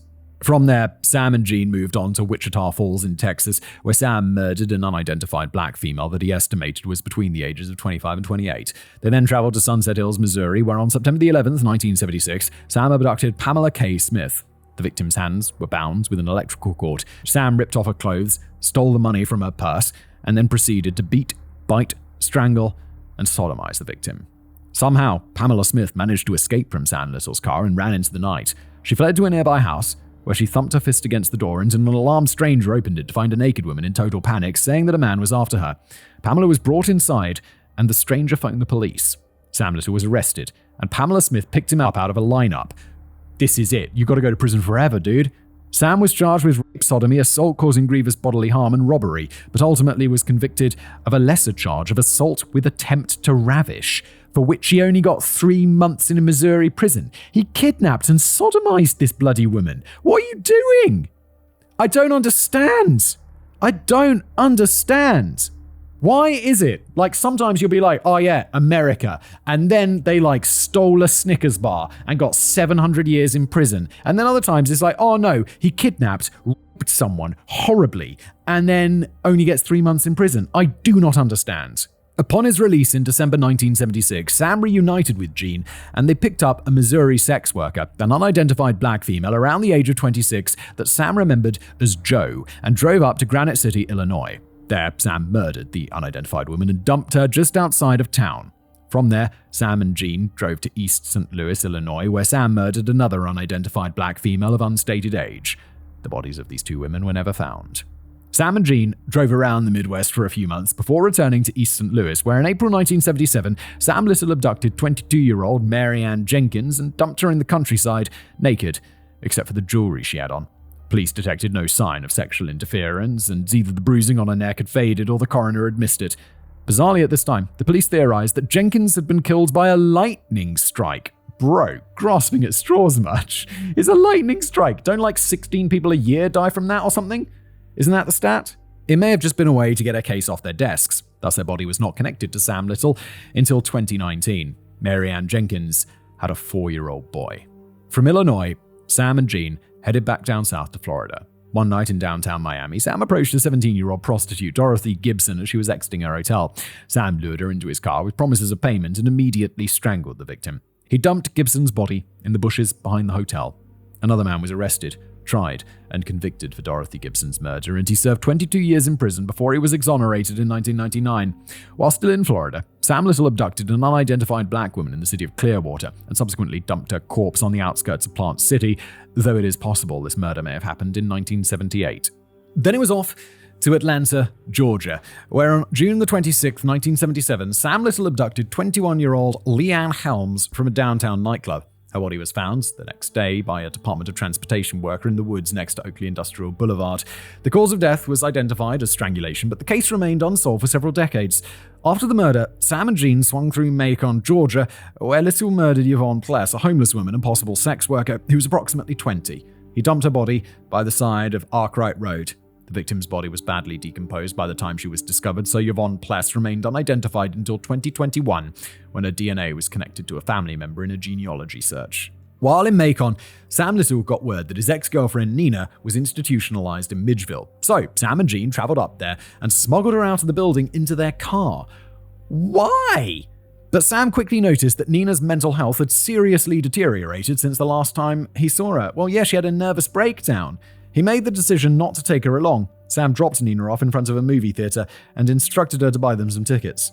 Sam drove away, circled the block, and the last time he saw Nina, she was holding the movie tickets and looking up and down the street to see where he went. Sam vaguely assumed that somebody would find Nina and send her back to Midgeville. A month later, Sam and Jean were in Gulfport, Mississippi, where on August 2nd, 1977, Sam Little met 44-year-old Clara Birdlong in a bar. He took Birdlong out for dinner before strangling her to death and dumping her body in a wooded area near the interstate highway in Escatawapa in Mississippi. Her body was not discovered until December 27th, and she remained a Jane Doe case until 2021. Then Sam and Jean drove on to Pascagoula, Mississippi, where Sam Little murdered an unidentified woman between the ages of 35 and 45. It remains unclear how many women Samuel Little murdered in 1978 and 1979, but we do know that he started out the new year in 1978 by abducting and murdering 36-year-old Julia Critchfield in Saucier, Mississippi on January the 21st. Her body was found the next day, having been rolled off a cliff and landing at the bottom of a dirt pit. You know all those things we have, like, on the show, like, we have these rules, right? And it's like criminals are terrible at doing crime, and Samuel Little is fucking terrible at doing crime. But maybe none of it matters, because apparently the police are terrible at doing police stuff. Like, he's killing dozens of people all the time and just leaving the bodies. How? Her death was immediately ruled a homicide, but the case went cold for a lack of suspects. She had a 15-year-old daughter. Then, on September the 5th, 1978, he abducted 19-year-old Evelyn Weston in Columbia, South Carolina, and dumped her body near Fort Jackson. While still in South Carolina, Sam Little murdered an unidentified black female in her late 20s in the city of Charleston. I'm assuming because we're identifying them as black females, that all of the other women are, like, white or something. I don't quite know why we're doing it that way round or whatever. I just realized it sounds a bit... I don't know, does it sound weird? Am I just overthinking this? Then on November the 23rd, 1978, in Plaquemine Parish, Louisiana, Sam Little murdered 14-year-old Carleen Jones, his youngest victim. Little had overheard Carleen's mother's name and used that knowledge to lure Carleen away from her home. Her body was dumped near an embankment. Also, sometime in 1978, Sam Little abducted an unidentified black woman from Cleveland, Ohio, estimated to be between the ages of 17 and 25, and dumped her body at the bottom of a hill in a forest just off the interstate highway. He doesn't, like, his victims of, like, huge wide range of ages. It just seems his victim type is women, and the only reason he chooses vulnerable women is because it's a logical decision which makes him less likely to get caught. Her body was discovered half a decade later on March 13th, 1983. And finally, we know that on August 27th, 1979, Sam Little lured 23-year-old Brenda Alexander from the Tap Room, a nightclub in Columbus, Alabama, before strangling her and dumping her body in a wooded area in Phoenix City. The victim was naked except for her watch, and a beer bottle and an empty pack of cigarettes were found near the corpse. To quote Sam Little, "Those girls, I pray that they forgive me. The same way God did. Dude, God did not forgive you. Like, if God's real, he ain't forgiving any of this shit. If God's real and hell's real, that's where you are, or you're going to be. And you're going to be tortured forever. Because f*** you. He made me the way I am. He forgave me in the midst of when I was doing it. That's why I got away with so much evil like that. God was with me, not against me. No, the police were just shit, mate."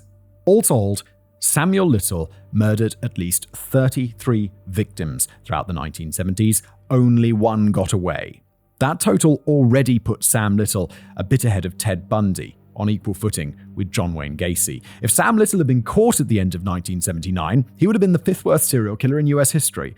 But Sam Little showed no sign of stopping, and it would be nearly half a century before he was caught. What the fuck? Prepare to be frustrated as fuck. I already am, David! On July the 31st, 1980, in Pascagoula, Mississippi, Samuel Little sat on a bench in front of the Carver Village Motel and Apartments, a malodorous slum if there ever was one. He watched a group of sex workers working the street corner. One of the women, 26-year-old Hilda Nelson, peeled away from the group and headed back to her room. As she passed, Sam Little struck up a conversation. Hilda uttered various pleasantries before the discussion turned to price for sex. Reaching an agreement, Hilda and Sam went up to her room together. Once inside, Sam struck the victim on the back of the head, threw her to the floor, beat her badly, and began choking her with her own scarf. Just then, a friend of Hilda's, Dolores Hester, knocked on the door and called Hilda's name. Sam shouted, "She'll be out in a minute." Deeming the situation too risky to murder Hilda, lest he be identified, Sam Little released her and barged out of the room. Hilda Nelson was rushed to Singing River Hospital, where she spent 3 days recovering from her injuries. Due to the fact that Hilda's mother did not know she was a sex worker, Hilda lied that she had stumbled upon the perpetrator while he was burglarizing her room. The police did not investigate much, and Sam Little avoided arrest. So the police, as far as they know, a man broke into this woman's house, grievously assaulted her, and then they're like, nah, it's fine. Let's not do, I don't know, any actual police work. Why would we do that? The f***? As Sam and Jean were on their way out of Mississippi, Sam stopped off in Gulfport, where he murdered an unidentified 22-year-old black woman. On the night of October the 28th, 1980, in Fort Wayne, Indiana, Sam Little abducted 18-year-old Valeria Boyd and strangled her in his car before dumping her body in a field outside the city in Allen County. But Sam was not done for the evening. A few hours later, he drove back to Fort Wayne and picked up 31-year-old Mary Ann Porter and murdered her, dumping her body just off a dirt road in rural Allen County. Both women's family reported them missing at the end of October. Valeria's body was discovered on November the 4th, and Mary Ann Porter's body was discovered on December the 13th. Police had no suspects in either murder, and soon both cases went cold. On May the 12th, 1981, Sam Little picked up 23-year-old Linda Boards at a nightclub in Bowling Green, Kentucky. Sam took Boards out to dinner before they traveled to Smith's Grove, nearby Route 68, where they had sex. Sam Little claimed that Linda Boards was so immensely beautiful that he didn't want to kill her, but during the intercourse, he got carried away. Quote, "I didn't really plan on it, but I just did it. Unfortunately, I had desires at this time that were out of control." Boards was dumped half naked in Smith's Grove, where her body was discovered 3 days later on May 15th. In September 1981, Sam Little met a 30-year-old prostitute named Patricia Parker at a bar on 9th Street in Chattanooga, Tennessee. She agreed to travel with Sam and Jean for a time. Then, on September the 28th, 1981, outside of Hooker, Georgia, Sam Little murdered Parker and rolled her body down a steep hill into a wooded area just off the interstate highway. Her corpse was discovered the same day, but she remained a Jane Doe until Sam Little's confessions helped to identify her in October 2020. Oh my God. This is so recent. He only confessed in 2020. It's like 4 years ago. Jesus Christ. On October the 6th, 1981, 33-year-old single mother of 3, Annie Lee Stewart, was last seen visiting her sister at the University Medical Center in Cincinnati, Ohio. It was raining that day, and Sam Little offered her a ride home. Her body was found on October the 11th in the woods 100 miles to the northeast, just outside of Grove City. Samuel Little described the sensation of stalking his victims as being like, quote, "a lion in the jungle. So we go in hunting. I love women so hungrily that I would take what I wanted. I want to eat her. I want to bite her thighs. Listen to her beg." Also, at an indeterminate date in 1981, Sam Little murdered an unidentified black woman, estimated to be between the ages of 35 and 40, in Atlanta, Georgia. The body was never found.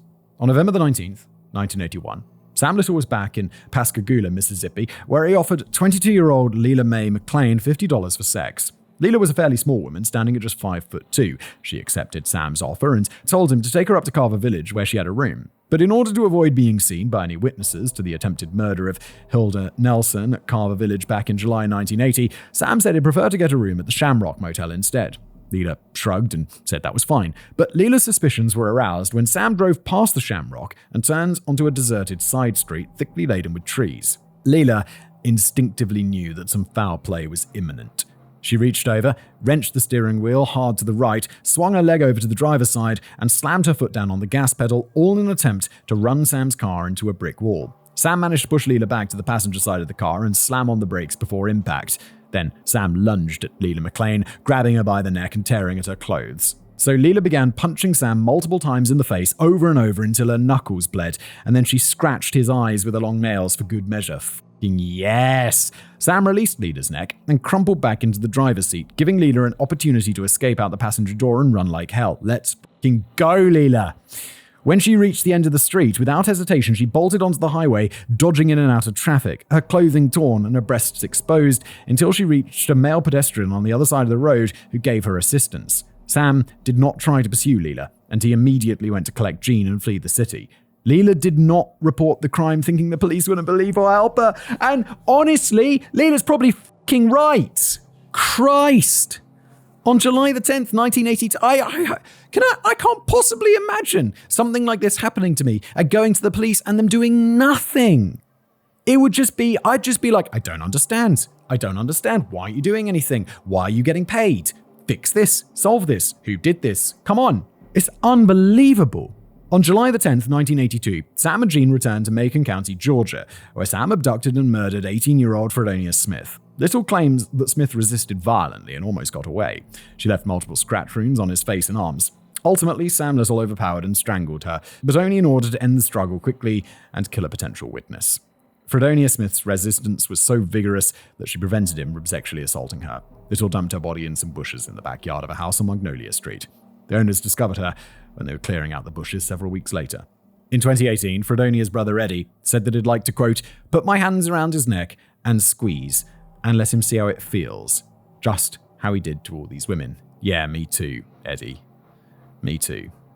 A month later, on August the 8th, 1982, Sam and Jean were in the town of Ocala, Florida, where Sam encountered a 21-year-old sex worker named Rosie Hill. Rosie was from Memphis, Tennessee, and was a single mother of a 2-year-old baby. Eyewitnesses saw Sam offer Rosie $100 for sex. She was reported missing on the 12th of August, and her body was found in the countryside on August the 16th, lying next to a pig pen. Because eyewitnesses could positively identify both Rosie Hill and Sam Little, police actually detained Sam for questioning, but did not have enough evidence to charge him and had to cut him loose. Oh my God. He murdered someone. And that's it. It just was, it's not enough. I mean, it's just, they just didn't have the technology to tie him to it properly, did they? Oh my God. 2 weeks later, Sam and Jean were in Houma, Louisiana, where on the 1st of September 1982, Sam murdered 55-year-old Dorothy Richard and dumped her body on the side of Woodland Ranch Road. Her remains were discovered on September 14th. Then Sam went to New Orleans and murdered both an unidentified white woman and an unidentified black woman whose bodies were never found. This is not unusual in the South, particularly in Louisiana, where the alligators, the swamps, and the super humid climate tend to make cadavers just melt away into nothingness. Within days, Sam and Jean had driven across the southern states and arrived in Gainesville, Florida.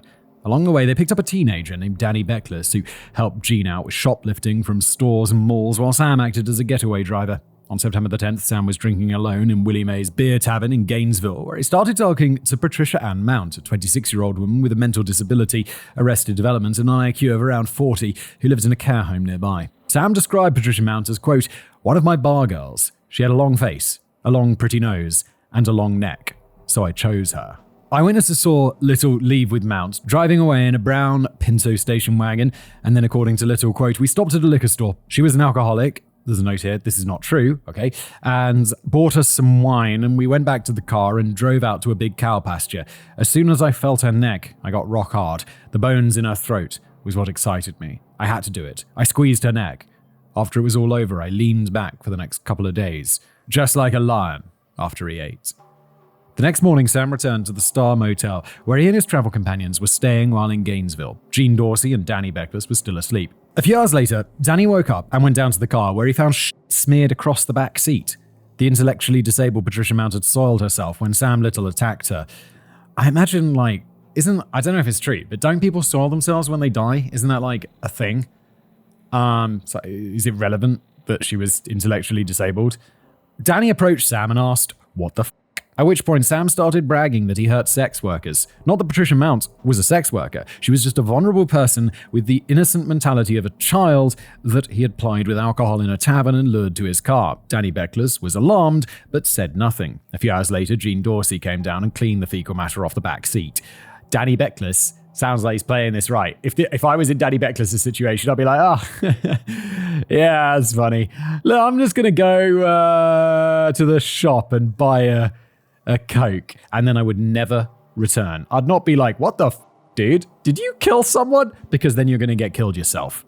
The next day, September the 12th, Patricia Mount's naked body was found lying in a hayfield in the rural community of Forest Grove, 20 miles northwest of Gainesville.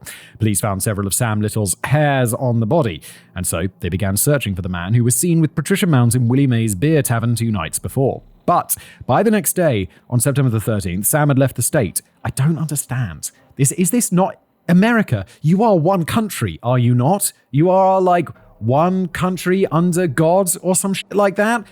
Does that so it's not like he's fled to Mexico. He's just gone to another state in your country. Somebody, come on. Could a police officer from one country not like follow him across the border, or not like phone his mate in the next state along and be like, yo, Jeff, dude with the weird hairs. If you find him, bring him in. I want him back. Nevertheless, Gainesville police matched the description of Patricia Mount's killer to the man calling himself Sam McDowell, who was questioned in Ocala in August for the murder of Rosie Hill. Gainesville and Ocala police put out a bolo for the man. Be on the lookout. I didn't know what that meant until recently. For a man of his description driving a brown Pinto station wagon. On September the 15th, 1982, Sam, Jean, and Danny were in Pascagoula, Mississippi, yet again. This was the town where Sam had failed to murder 2 women, Hilda Nelson and Leela McLean, so it was fairly reckless to come back there, lest he be spotted. Nevertheless, that evening, Sam Little went out to the King William Hotel and picked up 22-year-old sex worker Melinda Lepre, who was soliciting in front of the hotel with a group of other girls. She was the mother of a 3-week-old baby. The other sex workers saw Lepre getting into a brown Pinto station wagon with a black male. I just realized, I'm like, I had a double take there. I'm like, wait, Sam Little's black? This whole time I've just been imagining him as a white dude. Was this not brought up before? Then to quote Sam Little, me and her rode around to find a place to fuck. I chose a graveyard. I reached down and wrapped my hands around her throat and squeezed until she was limp and she was dead. I killed her in a graveyard. She died without me even realizing it. I got carried away. But I had meant to do it eventually. I meant it because it felt good. Lepre's boyfriend, Billy Hampton, reported her missing early the next morning. The police instructed him to come back in 24 hours, adding that sex workers move along to other cities quite a lot. When a day passed and Lepre still hadn't returned, the cops opened a missing persons file and made inquiries. They got a description from the other sex workers of the man that she was seen leaving with, along with the brown Pinto. 2.5 weeks later, on October the 4th, 1982, the groundskeeper of the Gautier family cemetery found Melinda Lepre's body lying in a ditch on the edge of the property covered in brambles. The killer had gone into the cemetery, stolen some flowers from a grave, and tossed them on top of her corpse. The body was badly decomposed, but the coroner managed to discern from the disarticulation in the hyoid bone and fractures in the cartilage in her neck that Lepre had died of manual strangulation. These are bones that I've never heard of. The discovery of Lepre's body kicked the investigation into overdrive. The Pascagoula police came across the bolo put out by Gainesville and Ocala in Florida for a black man driving a brown Pinto suspected in the murders of Patricia Mount and Rosie Hill with an identical MO. And the hunt was on. Nearly 2 months later, on November the 24th, 1982, Sam Little, Jean Dorsey, and Danny Beckless were arrested for shoplifting in Gulfport, Mississippi. The Pascagoula police immediately leapt on this report, since the driver of the brown Pinto was a black male who fit the description of the man who was last seen with Melinda Lepre. They hauled Sam Little in for questioning. He denied being in Pascagoula at the time of Lepre's murder, but a search of the Pinto unveiled receipts for the Imperial Motel in Pascagoula, dated around September the 15th, when Lepre was killed. This is it. We're halfway through, so I don't think this is it. But how can this not be it? You're connected with so many murders. This is it. Why is this not it? Nevertheless, Little maintained a strategy of deny, deny, deny. Here was the problem for the police. Due to the fact that Melinda Lepre's body was badly decomposed and the fact that Jean Dorsey had cleaned out the backseat of the car, there was no physical evidence tying Sam Little to the murder. Wait, they just cleaned the back of the car. Unless they did an incredible job. Get the forensics guys in there, tear out the seat cushions, find some blood. Find something, like it must have seeped through. Like, there's no way that you're cleaning a car that well. Like, no way. Even when I get my car back and it's been sent to, like, the guy who cleans it, and it's very, very clean, but you're still, like, if you really dig behind the seats or whatever, you'll find, like, a crumb of dirt or something. So find some blood, find some hair, come on. Police, do it. It seemed unlikely that Lepre case would ever go to trial, much less that they could secure a conviction. But at this point, the Pascagoula police matched Sam Little's description to the assault on Hilda Nelson at Carver Village all the way back on July the 31st, 1980. Hilda, whose mother had found out that she was a sex worker in the interim, modified her testimony to say that Sam Little had offered her money for sex and attacked her in a room. Shortly thereafter, police got word from other working girls that Leila McLean had been attacked by a man of Sam Little's description on November the 19th, 1981. Both Hilda Nelson and Leila McLean were able to pick Sam Little out of a lineup. Bro. Surely this is it. With that, Pascagoula police charged Sam Little with the first-degree murder of Melinda Lepre and the attempted murders of Nelson and McLean. The logic was, if they couldn't get Little on the murder charge, then at least they could put him away for attempted murder. Neither Leila nor Hilda had a car, so they both walked several miles to the courthouse to testify in front of a grand jury in 1983. It's only in America. It's like they did have a car, so they walked for miles.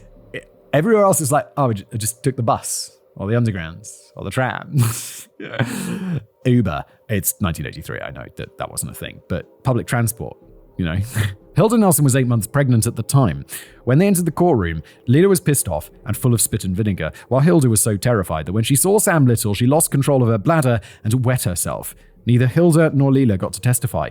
Very quickly, the grand jury refused to indict Sam Little for any of the charges, firstly because of a lack of physical evidence, and secondly because both Hilda and Leila were sex workers and drug addicts with long criminal records and would not be trusted by a trial jury. And so, the charges against Sam Little were dropped. Hilda and Leila were not offered a ride home. This is a fucking disaster. The only worst thing would be like, Sam Little got a ride back to wherever he was staying. He did it, but like, what the He needs to be killed. Can't we kill him already? Similarly, at least put him on a list. At least make sure he's being watched all the time, because he's gonna go on murdering. You know he murdered. Everyone knows he murdered. Similarly, the Ocala police did not move forward with their case against Sam Little for the murder of Rosie Hill due to a lack of evidence, but the Gainesville police decided to go after him for the murder of Patricia Mount. They had eyewitnesses from Willie Mae's Beer Tavern that saw Mount leaving with Little in a brown Pinto. 3 of those witnesses later picked Little out of a lineup. Police also found hairs resembling Sam Little's on Patricia Mount's body. They also questioned Danny Beckles, who testified that Sam left the Star Motel where they were staying at 7 p.m. on September the 10th, the night of Mount's murder. Beckles also said that Sam had come back the next morning with fecal matter in the back of his car and that he had boasted about hurting sex workers. On July the 19th, 1983, after the Pascagoula charges fell through, police extradited Sam Little to Gainesville, where a grand jury did indict him for the murder of Patricia Mount. The case went to trial in January 1984. Excellent. But because we're only like halfway or a little over halfway through today's episode, I get the feeling that somehow this is still not the end of his reign of terror. Then everything fell apart. Oh, there we go. Beckles disappeared and was not able to testify. The 3 eyewitnesses used by the prosecution, who had seen Mount get into Little's car, weren't sex workers, but they were drunks, and ultimately were found untrustworthy by the jury. Sam even admitted being in Willie Mae's Beer Tavern the night of the murder, but denied talking to or leaving with Patricia Mount. Gene Dorsey, having been acquitted of the shoplifting charge from November, appeared in court to give Sam Little an alibi, saying that he returned to the Star Motel at 8 p.m. long before Patricia Mount had left the tavern. The testimony of a harmless little old lady sat there in her Sunday church clothes had a huge impact on the jury. Finally, this was still a few years before DNA testing was utilized, so the hairs found on Patricia Mount's body could not be definitively tied to Sam Little. Just hold on to those fucking hairs. You know, there's got the people who extradited him, they almost know he's murdered, because it's like you got away by the skin of your teeth on the last one, and this one as well. It's like, right, where there's smoke, there's fire. The police must know. They must know. And so the Gainesville jury acquitted Sam Little out of reasonable doubt after less than half an hour's deliberation. Because of the failure to convict Sam Little on any of the charges, many more women would die. I love it when you swallow.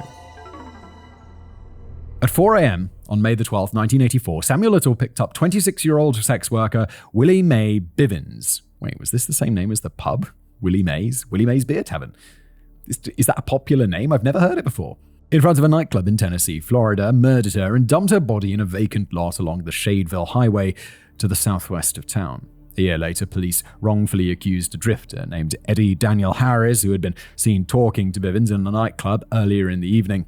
Harris was convicted of the lesser charge of manslaughter and got sentenced to 4 years in prison. Meanwhile, back in 1980, so this innocent guy who didn't do anything gets sentenced to 4 years in prison. Meanwhile, Samuel Little, who's out there murdering like there's no tomorrow, is just roaming free. That's fucked up justice system.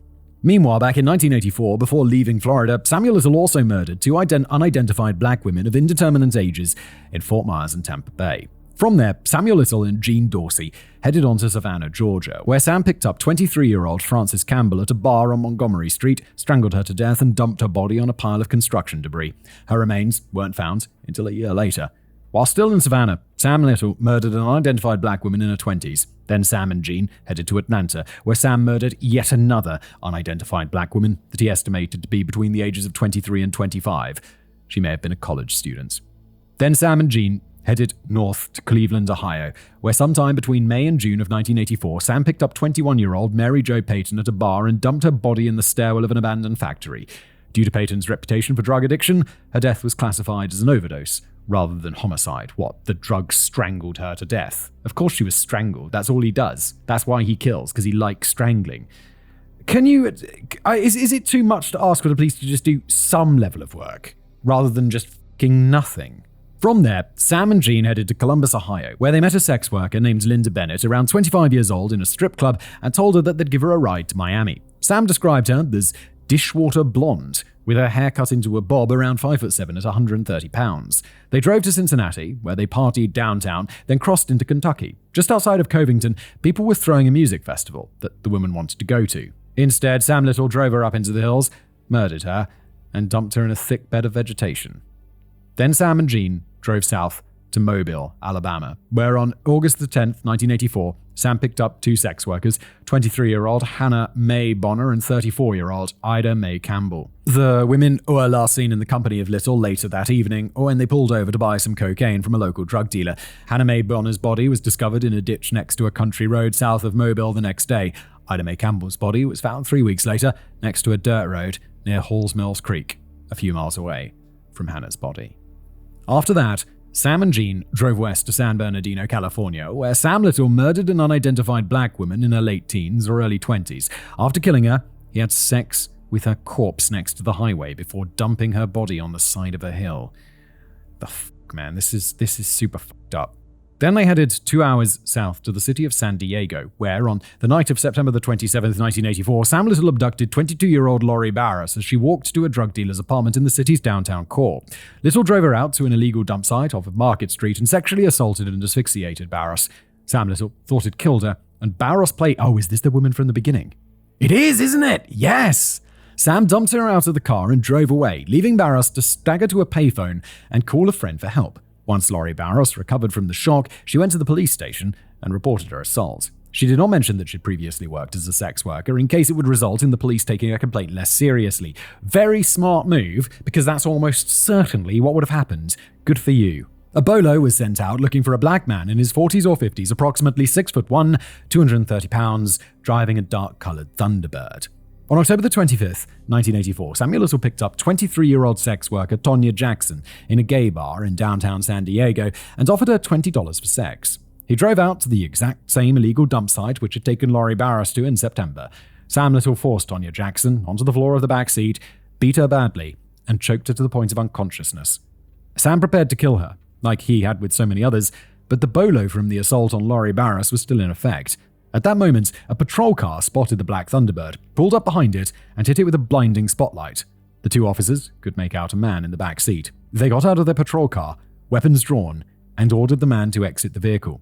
Sam Little complied, pulling up his pants as he did so. He identified himself as Sam McDowell and claims that he was just having make-up sex after a fight with his girlfriend. But the officers noticed fresh scratches on Sam's face and blood on his shirt.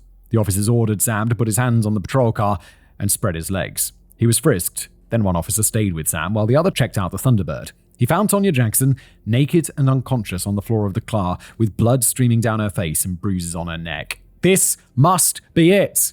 How can this not be it? He is caught fucking red-handed. At this point, I'd be like, the guy's like, all right, hands behind your back, down on your knees, get him arrested, get him in prison, get him in the chair. And by chair, I mean electric chair. This is happening in the South, right? They have electric chairs down there. They're gonna fry him. It's the 80s. Let's fucking go. Sam Little was immediately cuffed and shoved in the back of the patrol car. It took a few minutes to revive Tonya Jackson, but upon regaining consciousness, she claims that Sam Little had tried to rape her. Jackson was taken to a hospital, and Little was arrested and charged with kidnap, sexual assault, and attempted murder. Down at the station, Sam Little changed his story, claiming that Tonya Jackson had tried to cheat him out of his money, and he told her that she wasn't leaving the vehicle until he got the sex that he paid for. Sam claimed it was then that Jackson attacked him. So he defended himself. He added, quote, "The doctor tests ain't gonna show any rape. The only thing they'll show is where my hands were around her neck. I didn't rape her, I just kicked the shit out of her. That bitch deserved it. I'm gonna kill that whore. How is the bitch anyway? She going to make it?" Dude.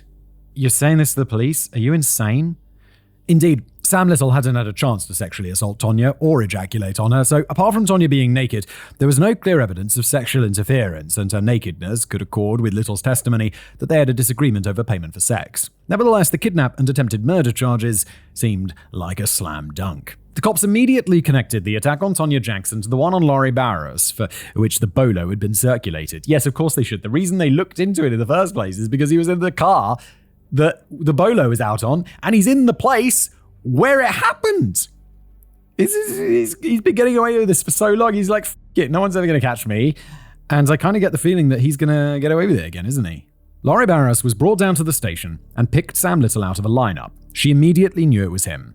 But she got each person in the lineup to say, "I love it when you swallow," just so she could hear the bastard say it. And so, on the other side of the glass, the assailant would immediately know who was looking at him. Sam Little was charged with the kidnapping, sexual assault, and attempted murder of Laurie Barros as well. The Barros and Jackson cases were tried jointly in March 1985 in the hopes that one would corroborate the other. But the prosecution immediately ran into problems. Tonya Jackson performed poorly on the stand. She was not well educated, not well spoken, and years of drug abuse had obviously taken their toll on their powers of communication. She was also a sex worker, and it is widely believed in the legal profession that juries find them less trustworthy. Laurie Barros was much better spoken and gave all the appearance of a strong witness. However, she was incredibly nervous on the stand and was forced to divulge that she previously worked as a sex worker and formerly had problems with drugs. Sam Little stuck to his story that Tonya Jackson had attacked him over a money dispute and he was just defending himself. As for Laurie Barros, Sam denied ever meeting her. Furthermore, Jean Dorsey was on hand to provide Sam with an alibi for the night Barros was attacked. Jean's little old lady act worked its charm once again. The result of the trial was a hung jury. The prosecution requested a second trial, but then Tonya Jackson skipped town and couldn't be located. Thus, the district attorney's office deemed it too risky to attempt a second trial. They got a deal with Sam Little, where he pled guilty to the lesser charge of assault. He was sentenced to 4 years in prison. He served less than 2. Samuel Little was unleashed back onto the public on the 1st of February 1987. State of decay. After his release from prison, the now 46-year-old Sam Little settled down in Los Angeles with Jean Dorsey, who was 74 years old and in poor health. They bounced between various toll houses and apartments in South Central, subsisting off government welfare and Jean's meager social security checks. Sam and Jean supplemented their income by continuing their shoplifting racket, with Jean selling the designer clothes and cheap jewelry she pilfered for cut prices to denizens of LA's shady underbelly. As for Sam, it had been many years since he had an actual job, and he wasn't looking for that to change. Nevertheless, Sam managed to wheel, deal, graft, and hustle himself enough money to keep him well stocked with booze, drugs, and retain a car. The last of these was vital. Hunger hadn't gone away in prison. Quote, "I got out on parole, went down and killed 2 women in one night. I just couldn't stop. I would ride around at night, pick up prostitutes, fuck 'em, strangle them, leave them." Beyond Sam saying that they were black, the 2 women he killed that night have not been identified. 2 months after his release, Sam drove up to San Bernardino, where on April 12, 1987, he murdered 28-year-old Sonia Colette Austin, a church-going housewife with a husband and 4 children, the eldest of whom was 8, the youngest being just 17 months. Then Sam Little returned to Los Angeles on June 13, 1987. He picked up 41-year-old Carol Alford. She wasn't a sex worker, but she was an alcoholic and a drug addict. Sam offered her cocaine. They spent a few hours together before Sam beat her and strangled her in the back of his car. Then he dumped Alford in a residential alleyway on 848 East 27th Street in South Central. The victim was found naked from the waist down, with semen on her bra and blue shirt.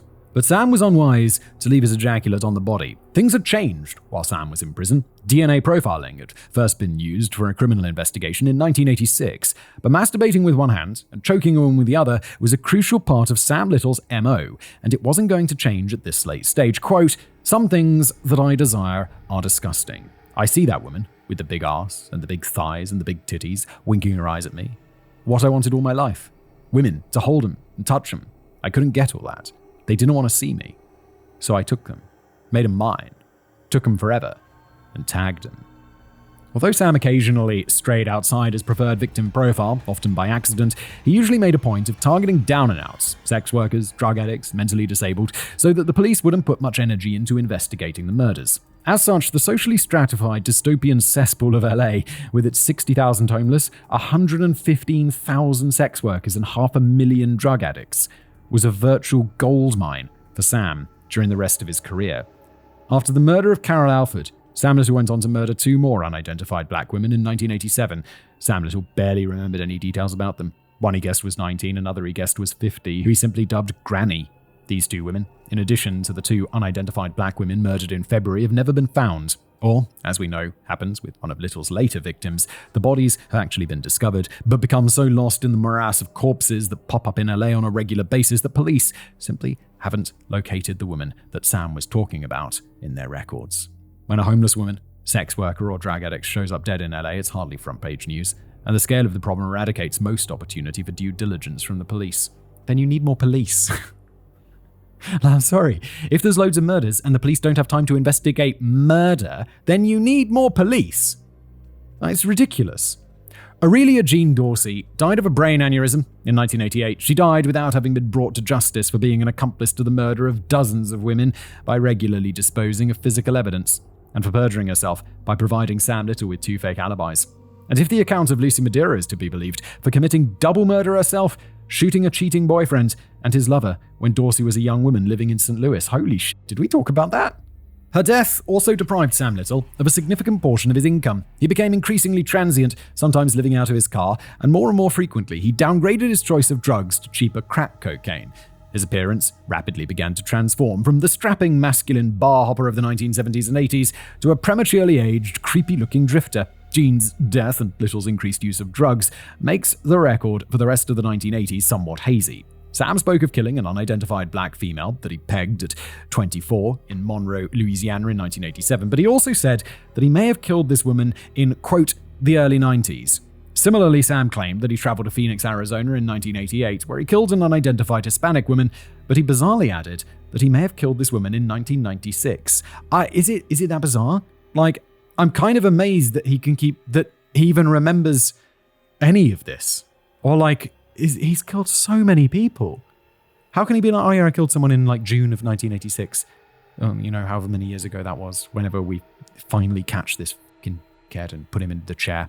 Like, why would he, did he write it down? Just got a great memory? I know it seems crazy to think about like, that you could forget murdering someone, but when you've murdered so many people, I'm sure you can. What we do know for certain is that back in Los Angeles in the early hours of August the 14th, 1989, Sam Little encountered a 35-year-old sex worker named Audrey Nelson in a hotel in downtown Los Angeles. They negotiated a price for sex, did some heroin together, and then the inevitable happened. Quote, I killed her back behind a restaurant. I strangled her to death. That's what happened. I don't know who she was. I didn't know anything about her. Well, let me tell you who she was. Like thousands of other lost souls over the years, Audrey Nelson had been a promising young woman who was pulled into the mesmerizing vortex of the supposedly glamorous and liberated Los Angeles, where she decayed into a tattoo-riddled drug addict with a physically abusive boyfriend, being hospitalized multiple times and lying that she had simply had an accident. She was then forced to sell her body in order to get her next fixed. She had a daughter named Pearl, who was taken from her by Child Protective Services years ago, as were 2 more babies the moment they were born. Pearl, turning 13 in 1989, had recently been in contact with her mother, much to Audrey's joy. Audrey was turning her life around, and then Sam Little killed her. Audrey Nelson's body was discovered on the morning of the 14th by a homeless person, lying in the fetal position in a dumpster behind a Chinese restaurant on East 7th Street. She was nude from the waist down. She showed signs of having defended herself, having scratched her assailant, and thus acquiring particles of the murderer's skin underneath her fingernails. A few weeks later, on September the 9th, 1989, a 9-year-old boy was snooping around in an abandoned auto body shop on Ascot Avenue in South Central. There he found the body of 46-year-old Guadalupe Apodaca lying on a filthy mattress on the floor. She was a sex worker and a drug addict. She was also the mother of 2 sons. Guadalupe had been badly beaten around the face, back, buttocks, and thighs. Extensive bruising around her neck confirmed strangulation. She was naked from the waist down. She had been sodomized to the point of bleeding. Semen had been left on her body. Police investigated for a few weeks, but with no clear suspects. The case went cold. Depending on the dates for the Monroe and Phoenix murders, Samuel Little had, in total, murdered between 69 and 71 victims by the end of the 1980s. Unless you accept the more extreme estimates for the unproven kills of Gary Ridgway, the Green River Killer, and Harvey Donald, the Angel of Death, this number of victims already puts Samuel Little as the worst serial killer in modern American history, and as 1990 dawned, Samuel Little was still very much at large, and the nightmare was not yet over. Her swan-like neck. As the 90s commenced, Sam Little hit the road again, though he would frequently return to Los Angeles from this point forward. On July 6, 1990, while in Memphis, Tennessee, Sam picked up 30-year-old sex worker Zena Marie Jones at a motel. He offered her money and drove her out to the Mississippi River, where he assaulted and asphyxiated her. Sam was in the process of dragging things out for his own gratification when a police patrol car drove by. He panicked and immediately strangled Zena Marie Jones to death, later implying that it was a waste of a victim. He dumped Jones in the Mississippi. Her body was found by a fisherman on July the 28th on the Arkansas side of the river. She remained a Jane Doe case for 32 years. Back in Los Angeles, on the 10th of June, 1991, Sam Little picked up 34-year-old Alice Denise Duval in front of a motel. Little described her as, quote, a dark, skinny black girl. She was pretty, but you could tell she was going down fast. She wore glasses, looked real neat, like a school teacher. But she was a whore.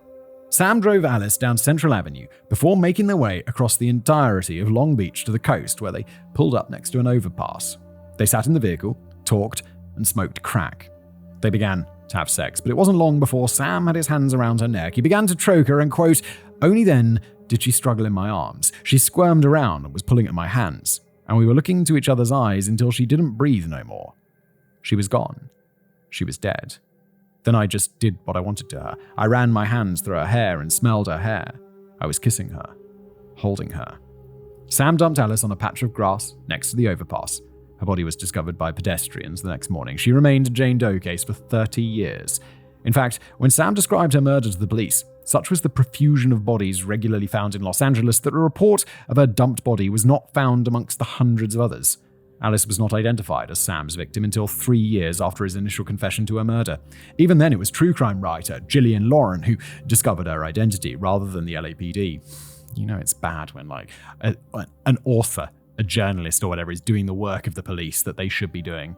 It's crazy. Before leaving that shithole of a city built on broken dreams and the discarded corpses of the downtrodden, Sam Little murdered another unidentified black woman, whom he estimated to be between the ages of 20 and 22. I get the feeling that David really doesn't like Los Angeles.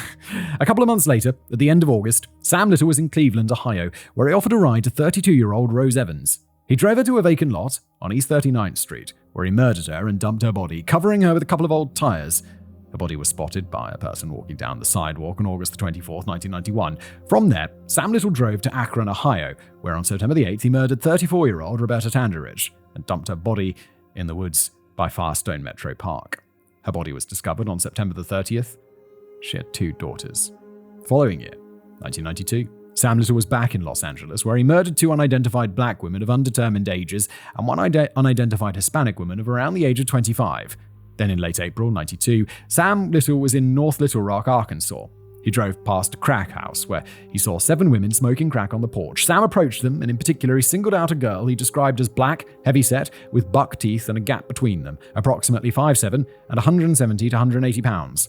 He guessed her age was 24. Sam claimed that her name might have been Ruth. They spent 3 days together, smoking crack and shoplifting from various stores in North Little Rock. However, Sam Little got busted stealing from a Kroger's supermarket and was arrested and locked up. Meanwhile, the girl known as Ruth slept in Sam's car in the Kroger's parking lot until the store manager got sick of her being there, called the police, and dropped the charges on Sam so he could come and collect her.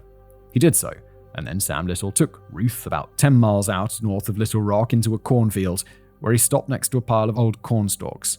This is where he murdered her. She just got you out of prison. I know, what do I expect? The guy's obviously a complete psychopath. He then dragged the victim out of the car and left her on top of the mouldering pile. This guy's he takes no care because he's got away with it for nearly 100 victims. And he just continues because he's like, I'm never going to get caught. People are incompetent. It's crazy. From there, Sam Little traveled to Gulfport, Mississippi. On the evening of December the 7th, 1992, Sam Little was drinking at the Flamingo Club when he saw 27-year-old mother of five, Alice Denise Taylor, who went by Tina. She was a drug addict trying to get clean, and so Sam preyed upon her addiction by offering her drugs to get in his car. Sam Little murdered her and concealed her body under a pile of old car tires in a vacant lot, where she was discovered on December the 11th. But Little wasn't done for the evening. He went back to the Flamingo Club and lured 19-year-old Tracy Lynn Johnson to his car. Then he drove her to an illegal dump site on a dirt road off US Highway 49, where he strangled Johnson and threw her onto the trash pile. Johnson's body was discovered a month later on January the 3rd, 1993. On May the 4th, 1993, Sam Little was staying at the Skylark Motel in the tiny town of Perry, Florida. That evening, he drove a few minutes down the road to a party where he spotted 19-year-old Ruby Lane. He lured her to his car, strangled her, dumped her in a forest outside the town of Greenville. Her remains weren't discovered until November the 11th, 2000, and she remained a Jane Doe case until 2014, when she was identified by DNA testing.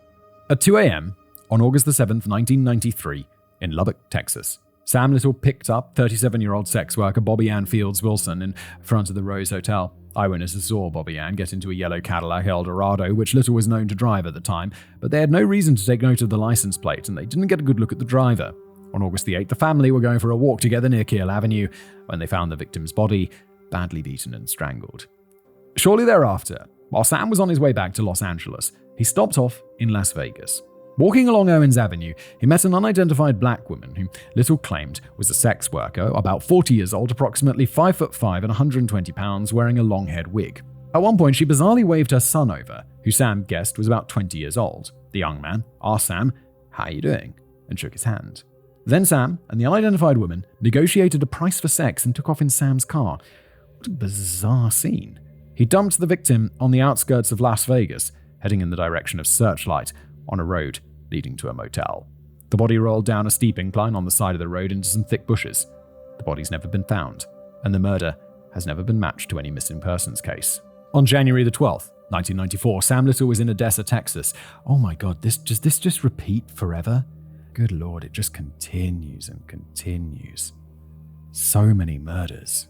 On January the 12th, 1994, Sam Little was in Odessa, Texas, when he picked up 38-year-old sex worker Denise Christie Brothers from a street corner. She was a heroin addict who had been separated from her children.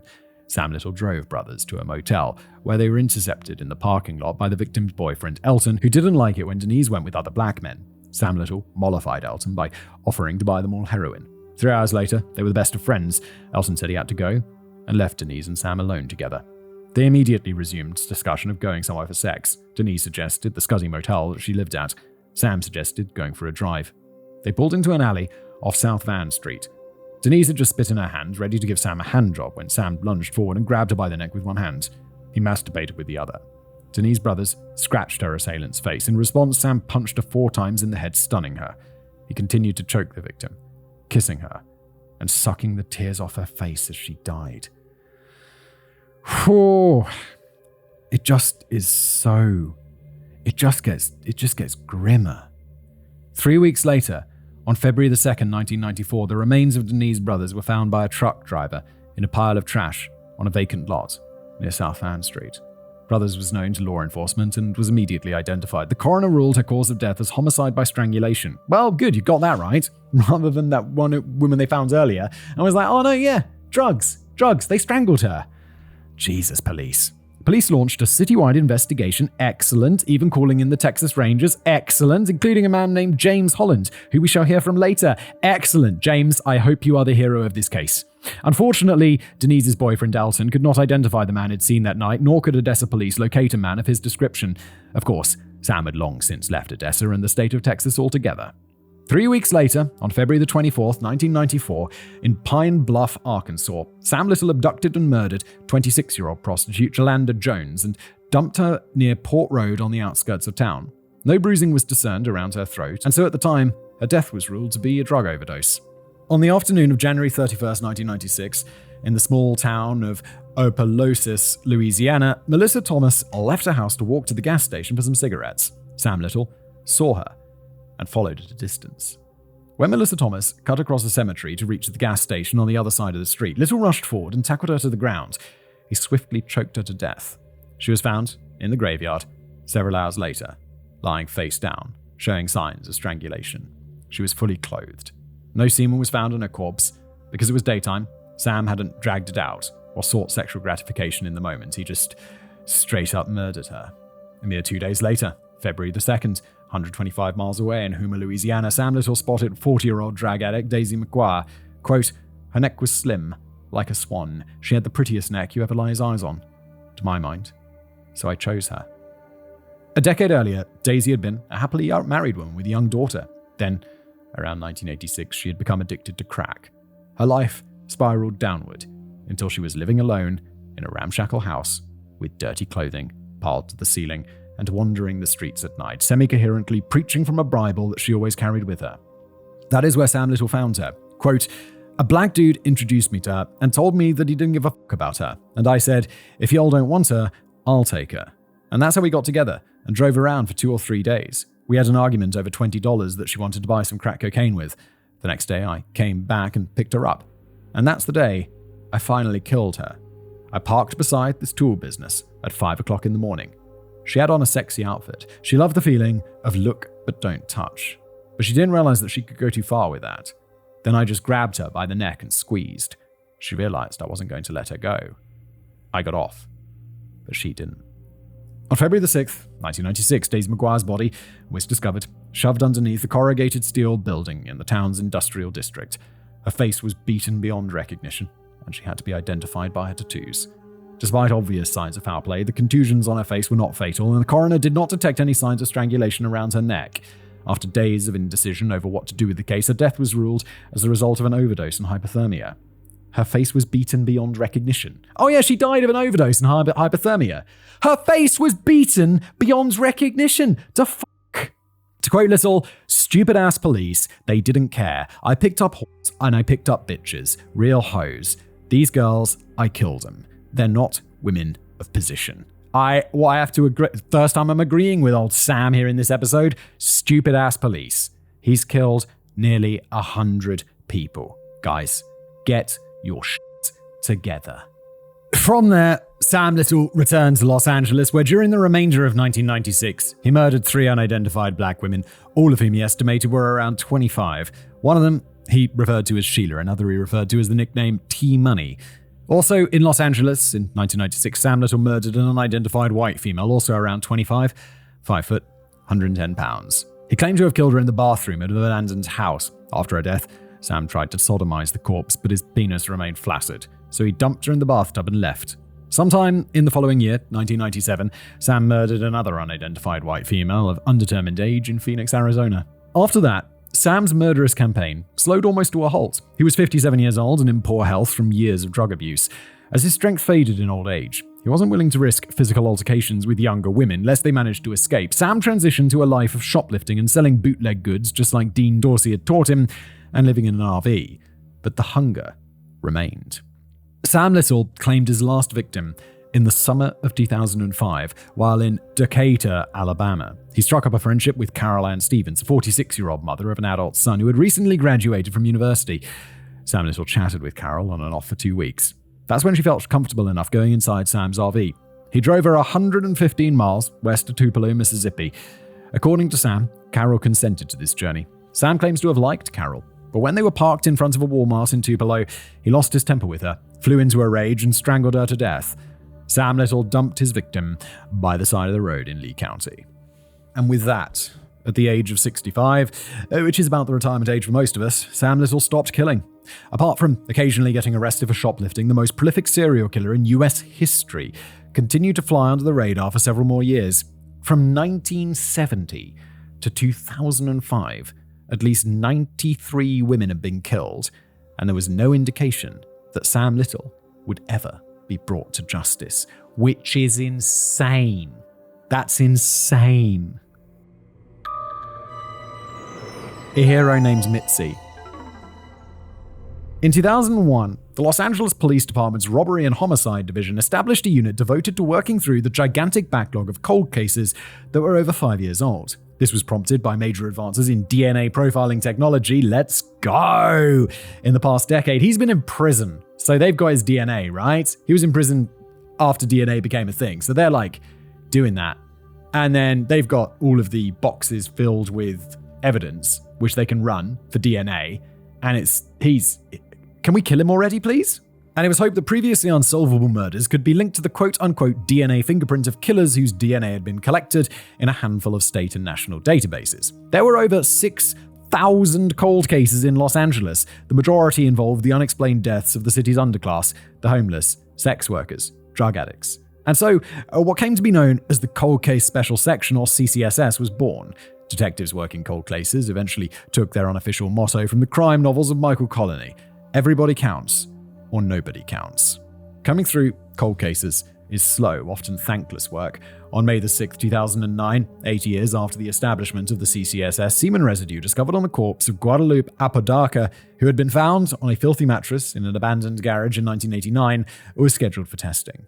The following year, on March 1, 2010, skin cells found under the fingerprints of Audrey Nelson, who had been murdered and left in a dumpster in 1989, were likewise scheduled for testing. Detective Mitzi Roberts joined CCSS that year in 2010. Mitzi had started out as an LA bartender and then went on to be a manager of several restaurants in the San Fernando Valley. Cops used to frequent the places she worked at, and Mitzi would often chat with them. She had always been fascinated by true crime and serial killers, and this intense interest was quite self-evident because her customers in blue recommended a career change. That's bold. I like that. You like running seems to be successful businesses, and you're like, F it, I'm going to become a cop. That's kind of awesome. And that sort of person is going to be a great cop because they didn't just randomly fall into it and they were like, I don't know what to do. I guess I'll be a cop. I'll just get paid. Mitzi's like, nah, f it. You're going to be a great cop, Mitzi. Mitzi joined the LAPD in March 1995. She initially investigated gang crime in the Valley before working the night shift in the infamous Rampart Division, one of the most disputed gang territories in all of Los Angeles. In order to do that, you had to be made of some pretty stern stuff. Then, in 2000, Mitzi Roberts was transferred to homicide. By the time she joined CCSS in 2010, Mitzi was a seasoned detective with dozens of important cases under her belt. While at CCSS, she was notably assigned to work the unsolved Black Dahlia murder of Elizabeth Short, which we've covered on this channel a long time ago. On April 26, 2012, over 2 years after the Nelson sample had been submitted, and nearly 3 years since the Apodaca sample, DNA testing confirmed a match to Samuel Little, whose DNA was on file in a national database. Good. This made it overwhelmingly likely that Little had murdered these two women. However, DNA didn't make it the slam dunk that you might think it was. Because the victims were both sex workers, a defense lawyer might feasibly claim that Sam Little had procured the services of Apodaca and been assaulted by Nelson and then departed prior to them being murdered by another culprit.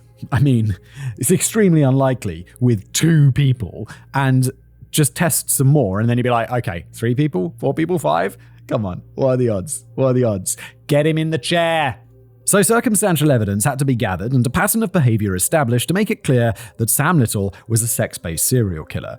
So they've got these 2 cases and they're quite similar, right? So just start, trawl through, find the other cases that are similar to this one and test the DNA on those pronto and see if it matches up to Little here. And if so, you're going to get that weight of evidence pretty damn quickly. Meanwhile, there was another problem. Sam Little was nowhere to be found. In 2012, Sam had no fixed address and was constantly on the move.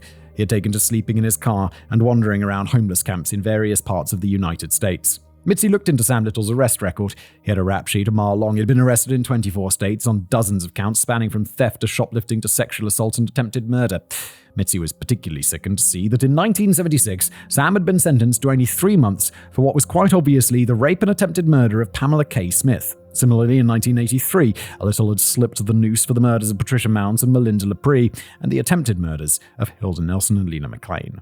On top of it all, in 1985, despite being caught bang to rights, he'd only gotten 4 years for the an attempted murder of Laurie Barras and Tonya Jackson. Yeah, and he got let out early. Didn't he only serve like half of it? That's insane! Insane! Which he only served 2. What the f***? To quote Mitzi Roberts, he had such a hatred for women and he was just preying on the weakest women, what society would consider throwaway women. And worse, because of their perceived status as society's dregs, Sam Little was getting away with it. The killer had no credit card, made no bank transactions. It wasn't even clear if Sam's vehicle was registered in his name, either Little or McDowell. So Mitzi's ability to track his movements was limited. She spent months on the phone, putting out feelers to police departments across the country, focusing on states and towns that Little seemed to frequent, telling local authorities to be on the lookout. She also made constant searches with the National Crime Information Center, seeing if beat cops had stopped Sam and run his name. Turns out, this happened multiple times a week, but she'd usually get word from local authorities that Sam Little had been in town just recently and that he'd taken off again, God knows where. Mitzi claimed, quote, "We were always 2 days behind him. He was getting stopped several times a week? Jesus. Get him in prison!" She resisted calls from her lieutenant to issue a warrant and to put out wanted posters in public, figuring that they'd make Sam disappear altogether if he learned the police were looking for him. Instead, Mitzi remained patient, hoping for a break in the case and a bit of luck. And that came on September the 3rd, 2012. A detective in Louisiana ran Sam's name after finding him outside a homeless shelter near Lake Charles in the company of some prostitutes with a crack pipe in his pocket. On September the 5th, Mitzi called the detective, who went back to the shelter to see if Sam was still there, but had taken off soon after the officer had spoken to him. It seemed like the same old, 2 days behind. Again. However, this time, Mitzi found out from the Louisiana detective that Sam was using a Walmart card to purchase things. She called Walmart customer service, which accepts your social security number and date of birth to give a person access to their account. Mitzi had both of these pieces of information. She checked out Sam's last few transactions on the Walmart card and discovered he'd used it multiple times at a liquor... Oh, so this is like a credit card? It's like a... I'm just imagining a loyalty card, but I guess this is like some sort of Walmart credit card. And discovered he'd used it multiple times at a liquor store a block from the Wayfair homeless shelter in Louisville. Mitzi called the US Marshals, who raced over to the homeless shelter, and 2 hours later, they telephoned Mitzi to inform her that Sam Little was in custody. Let's go! They'd arrested him on a drug warrant, not wanting to tip prematurely that he was the prime suspect in 2 murders. Sam had skipped out on a court-mandated drug program in Los Angeles several months ago. This was enough to hold him, while Mitzi got her case together and ran it past the DA. Sam was promptly extradited back to California. Yes, he was. Oh, they don't have death penalty in California, right? But this is like a federal thing. He's done it across many states. Let's hope that is a possibility. Detective Mitzi Roberts partnered up with Detective Rick Jackson to travel across the country in an effort to make the case against Samuel Little airtight. They recruited Hilda Nelson and Leila McLean, who had both escaped Little in Pascagoula in 1980 and 1981, and Lori Barras, who had played dead, thus saving her own life in San Diego in 1984. All 3 women were willing to come to Los Angeles in order to testify. Tonya Jackson, who Sam Little had also attacked in 1984, could not be located. But Mitzi recruited the 2 San Diego police officers who had discovered Little in the process of killing Jackson that night, Louis Tamagni and Wayne Spees. In addition to that, a 3rd DNA match had been definitively linked to Sam Little, the semen residue found on the clothing of Carol Alford, who had been murdered in Los Angeles and dumped in the alleyway in 1987. The district attorney thus charged Samuel Little with 3 counts of murder. From prison, Little protested his innocence. Dude, there's 3 DNAs. There's all of these witnesses. You got a rap sheet a mile long. You're going to the electric chair or lethal injection or whatever. The new nitrogen thing that they do. Just fucking shoot him. The witnesses were flown in for the trial. The 2 former San Diego police officers were put up in the fairly cozy Doubletree Hotel. Meanwhile, Lori Barras, Hilda Nelson, and Leila McLean were sent to a rundown shithole on the wrong side of the tracks called the Kawada, the type of hotel that sex workers and drug addicts operated out of. A furious Leila McLean commented, quote, "I have not been a whore for years, and I have never felt more like a whore." That is pretty shitty. Just put them in the Doubletree. It's fine. It's not expensive. When Mitzi Roberts heard about this, she immediately got on the phone to the head deputy at the DA's office, Gary Hernsberger, and said, "You're making my victims stay at the fucking Kawada. This is bullshit." And she told him to get them to the Doubletree Hotel lickety-fucking-split. Hernsberger, reacting with some embarrassment, apologetically complied. You're goddamn right. The trial of Samuel Little began on August the 18th, 2014. Deputy District Attorney Beth Silverman did a tremendous job prosecuting the case. She clearly established the similar pattern of all 3 killings and explained the technical side of DNA profiling. And she did so with eloquence and panache. When Leila McLean was on the stand, she was asked to identify her assailant. She pointed out Sam Little in the courtroom and said, quote, "Yeah, it's the man over there, only he's uglier now." When Laurie Barras approached the stand to testify, she was so stressed about recounting what had happened to her as her rapist and would-be murderer sat right in front of her that she collapsed to the floor and began hyperventilating. Why can't they do this separately? Why do you have to do this to people? Just have them sit in a room with a video camera and talk about it under oath or whatever, just like in court, and then play the tape. Why do we have to get her talking about it in front of the person who tried to murder her? It's kind of f***ed up. I mean, if they want to, fine. But if it's going to result in this, how about a little privacy? Mitzi Roberts helped her to her feet and escorted her to the stand. Barras then gave a highly coherent account of her abduction, sexual assault, and attempted murder at the hands of Samuel Little, barely containing her anger as she recalled it. Hilda Nelson likewise gave an articulate account of her narrow brush with death, with her murder by Samuel Little only being averted by Hilda's friend knocking on the door as he throttled the life out of her. As the three witnesses remembered the horrors they'd gone through, Sam periodically sneered or had to stifle a laugh. As you may expect, this did not go down well with the jury. No, but he knows he's fucked, right, so he doesn't care. Former San Diego police officers, Tamagni and Spees, gave their accounts of the attempted murder of Tonya Jackson. They also expressed regret that, despite them following through, compiling evidence and hoping to put Sam Little away back in March of 1985 for the sexual assault and attempted murder of both Jackson and Barras, that the case had collapsed in court. Instead, Little had only served 2 years in prison for 2 assault charges, and 3 more women had died after he was released. What they didn't know at the time, testifying in 2014, is that many more than 3 women have been killed since then. At least 35 more women had been murdered after Sam Little's release in 1987. On August the 24th, 2014, the jury found Samuel Little guilty of the murders of Carol Alford, Audrey Nelson, and Guadalupe Apodaca. At Little's sentencing on September the 25th, bereaved families had an opportunity to read impact statements. Audrey Nelson's daughter Pearl stood up and said, "I was 13 when the police showed up. That day, I found out she had been murdered, and nobody knew who had done this. What I did know is that I was bonded to her, and I yearned for her daily. She had gotten her life together, and was on her way back to reunite with me. She loved me, and I loved her, and this long-awaited reunion was taken from my fingertips. All I ever wanted was my mum. Instead of saying hello and hugging her, I had to say goodbye. How can I ever forget that moment when I put a rose down at a burial? I never buried anyone before, let alone my own mother.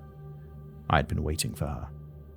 After the impact statements, Sam Little rose to speak. He said, "This conviction was brought on lies, and liars coached by liars. I hope that in the new trial, if I get one, the evidence that was withheld and overlooked will be brought up by my attorneys in a fair trial. The obsession of labeling me a serial killer without any proof is illegal lynching. Speculation and surmising is not proof." Dude, there's the DNA, man. There's the DNA. There's eyewitnesses. There's 2 cops as eyewitnesses, for fuck's sake. Samuel Little was sentenced to 3 life sentences to be served consecutively without the possibility of parole. Okay, so he's going away forever, but I wish they would execute him. I think that'd be better. No worse than stealing a candy bar. Sam Little was locked up in California State Prison in Los Angeles County. For years, Little insisted that he was innocent of murdering Alfred Nelson and Apodaca. And then on May the 17th, 2018, he was interviewed by Texas Ranger James B. Holland, who was investigating the murder of Denise Christie Brothers in Odessa, Texas in 1994.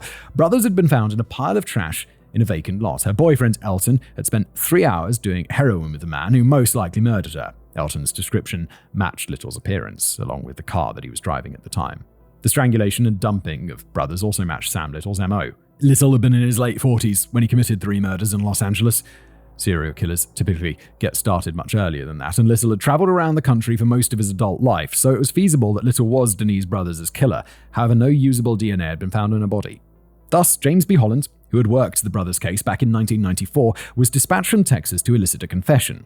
He was definitely the man for the job. Over the course of his career, Holland had extracted confessions from numerous psychopaths. Also, the Texas Rangers are awesome, but I digress. Representatives from the FBI and the Department of Justice sat on the other side of the one-way glass, listening intently in case Holland gleaned information relevant to the dozen or so other cases that also bore similarities to Little's MO. Holland had come equipped with a guarantee from the district attorney's office in Ector County, Texas, that they would not seek the death penalty for the murder of Denise Brothers if Little cooperated. Oh, but come on, why not seek the death penalty? I'm invested in this and be like, yeah, we know about the other ones too. And that you don't have immunity death penalty wise from. So let's get you in the chair. Sam was by now wheelchair bound and suffering from diabetes and a heart condition. Oh no! slowly dying. Oh no! He began the interview by reasserting for the billionth time that he was innocent of the crimes which had been convicted. Holland dryly replied, "Sure, yeah, I know all about that. I know all about you. I've been studying you. And you know what? I admire you.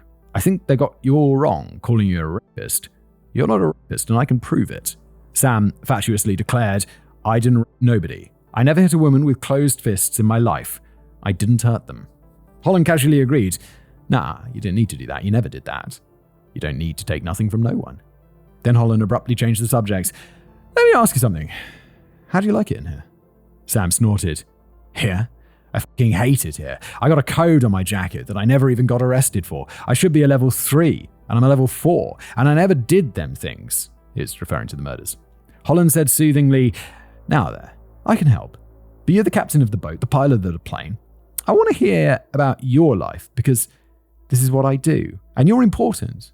I'll tell you what I could do. If you tell me about a Texas case, I'm going to go and present that to a grand jury. And if we corroborate the facts and you get indicted, I can get you out of here. I'm going to fly out there on a special plane. It's a really cool plane. I'm going to pick you up and you will go with me to Texas. But in order for that to happen, I'd appreciate if you tell me about these things and that you tell me the truth." Sam Little did not respond. There was a pause. Then Sam sidestepped the subject. "LAPD Sam, it was all over the TV. What is her fucking name? I can't even remember. The lying detective." Holland replied, "Mitzi Roberts? Yeah, she's a fucking cunt. You get the record straight right now." Sam laughed. "What'd you call her again?" Holland said, "People who don't know me call me James. People who know me call me Jim. My mum calls me Jimmy." Sam decided to rattle his cage. "I'll call you Jimmy." James, Holland replied, "Okay, I'll call you Sammy." Little snarled, "No one calls me Sammy." Holland snapped back, "Well, no man calls me Jimmy." Sam threw his head back and laughed, and with that, he began to confess to the 1994 murder of Denise Christie brothers. He also alluded to committing numerous other murders. James Holland, how the fuck did you do that? I am very impressed. In just a few lines, you're like, you've manipulated him into confessing to a fucking murder. You legend. Oh, I like that. Oh, I like that a lot. That's very clever. Meanwhile, back in October 2017, journalist and author Gillian Lauren interviewed Mitzi Roberts on the Black Dahlia cold case that Mitzi had worked from 2010 to 2013. Over the course of the conversation, Mitzi mentioned Sam Little. Gillian Lauren was intrigued and wrote Sam a letter. Sam replied, and this began a fairly lengthy correspondence that culminated in Gillian visiting Sam in California State Prison in August 2018, a few months after he'd confessed to the murder of Denise brothers. Initially, Sam claimed innocence and spun Gillian a line of bullshit while demanding she buy him a TV. When Gillian made it clear that she wouldn't be buying anything if he didn't tell her the truth, he confessed to the 1970 murder of Mary Jo Brosley, his first. Then Sam told Gillian that he'd murdered, quote-unquote, around 86 women since then. Sam added, "I only ever told this to one other person in my life, Texas Ranger Jimmy Holland. You and him, you are my only friends. You are fucking delusional." It's like when he says that right back at the start of today's episode, it's like, "Oh yeah, the women loved me. You're my friends." It's like, Sam Little, no one's your friend. No one loves you. You're a piece of shit. And I'm glad you're slowly dying. Hopefully you're dead by now. This was like 5 years ago, right? 6 years ago. Yeah, you'd be dead. That's nice. Sam Little was flown out to Texas on September the 23rd, 2018, and was held in the Wise County Detention Center while awaiting trial. It was then that Little started spilling his guts. Over the course of October and November, he confessed to a total of 93 murders to James Holland, who was promptly appointed chief investigator of the Little cases. He contacted every major law enforcement jurisdiction in the country and informed them that Sam Little had started talking. I wouldn't make this guy the head of this. I'd just be like, "James Holland, your next job is to go and find someone else who doesn't want to confess to stuff and get them to confess. And we'll just follow you around establishing task forces after you've done that, because that is your skill, Holland." Incredible. Investigators across the United States began searching through their records to see if any unsolved murders involved Little's MO or a suspect of his description. Then they all jetted into Texas and lined up to talk to Sam, who was being given the royal treatment, getting taken for car rides around Decatur, Texas, and getting bought McDonald's pancakes and milkshakes. Investigators were aided by the fact that Sam Little frequently drew highly accurate portraits of his victims, which he used as masturbatory aids while remembering the murders in his jail cell. Gillian Lawrence, they should take that shit away from him. If you see him drawing pictures of his victims and wanking to them, get that shit away from him and burn it. Don't give him any fucking paper, or pens, or anything, or food. Gillian Lawrence, whom by then Sam had started calling his angel in their numerous and frequent phone calls, also traveled to Texas to join the ranks of people interviewing him, partially to elicit useful information that the cops could not extract, and partially for the articles in the book that she was working on, and partially because having Lauren there kept Sam happy. She wore fishnet stockings to please him. Oh, that's pretty dark though. Talked to him in cooing, sympathetic tones, and even sang him lullabies, all while her stomach quietly did somersaults of revulsion. Yeah, you goddamn right it would be. On November the 27th, 2018, the FBI issued a public statement that they'd quickly confirmed 34 of Sam's 93 murder confessions as accurate. This was based upon information that Sam Little had provided to them. On December the 13th, 2018, Sam Little pled guilty to the murder of Denise brothers and was given a 4th life sentence. Sam then declared he wanted to go back to California State Prison in Los Angeles County, where it was duly transferred on the 1st of January 2019. This stands in stark contradiction to Sam's claim that he hated it there. But the truth was, he wanted to go back to Los Angeles because that was where Gillian Lawrence lived. They spoke on the phone on an almost daily basis, and Lauren visited Sam in prison whenever she was able, to both make it and stomach it. Sam started saying things to her like, "I'm not able to fuck you, but you're mine, and you'll be mine forever in heaven." Dude, you are not going to heaven, my dude. You are going to be tortured forever in hell. I mean, you're not, because it's not real, but if it was, that's where you'd be going. It is clear that the same bizarre form of quote-unquote love Sam had felt for his victims as he choked them and quote-unquote made them his had now been imprinted on Lauren. It's almost certain that had Sam Little been a free man, he would have likely attempted to murder her. As it was, Gillian Lawrence persisted in her interviews, making it a mission to extract information to find the identities of dozens of victims that thus far remained unknown. She was in almost daily contact with a serial killer for a total of 2 years and 4 months. And this definitely took its toll on her mental health. Jesus Christ, wouldn't it ever? But it was through Gillian Lawrence's own efforts that legal authorities identified both Agatha White Buffalo and Alice Duvall as his victims, with authorities consulting with Lauren on information Sam revealed to her about his personal life and a vast array of other women. Authorities around the country continued to work on the Sam Little murders. On May the 31st, 2019, Sam pled guilty to 2 murders in Cleveland, Ohio, Mary Jo Payton and Rose Evans, for which she picked up 2 additional life sentences. This was followed shortly thereafter by Little pleading guilty to the murders of Annie Lee Stewart and an unidentified black woman who was found dumped next to a cigarette billboard in Cincinnati, Ohio, for which he picked up a 7th and 8th life sentence. Can't we execute him for one of these? Please! Let's stop adding on the life sentences and just be done with it. Find out everyone he murdered and then fucking put him in the ground. On October the 6th, 2019, the FBI released an update saying that they'd confirmed 50 of Sam's 93 confessions. In many ways, this was a race against the clock as Sam Little's health continued to deteriorate. Then the pandemic hit in 2020 and California State Prison was locked down, frustrating attempts to sit down with Little and show him pictures of possible victims. And there's only so much you can do to wring information out of a psychopath over the phone. Nevertheless, in November 2020, police in Miami-Dade County managed to confirm that Little was responsible for the deaths of Karen O'Donoghue and Dorothy Gibson in the 70s. A man had been wrongfully convicted of Gibson's murder back in 1977 and spent 22 years in prison, only being exonerated in 1999. There really seems to be a bottomless supply to the number of lives that this man has ruined.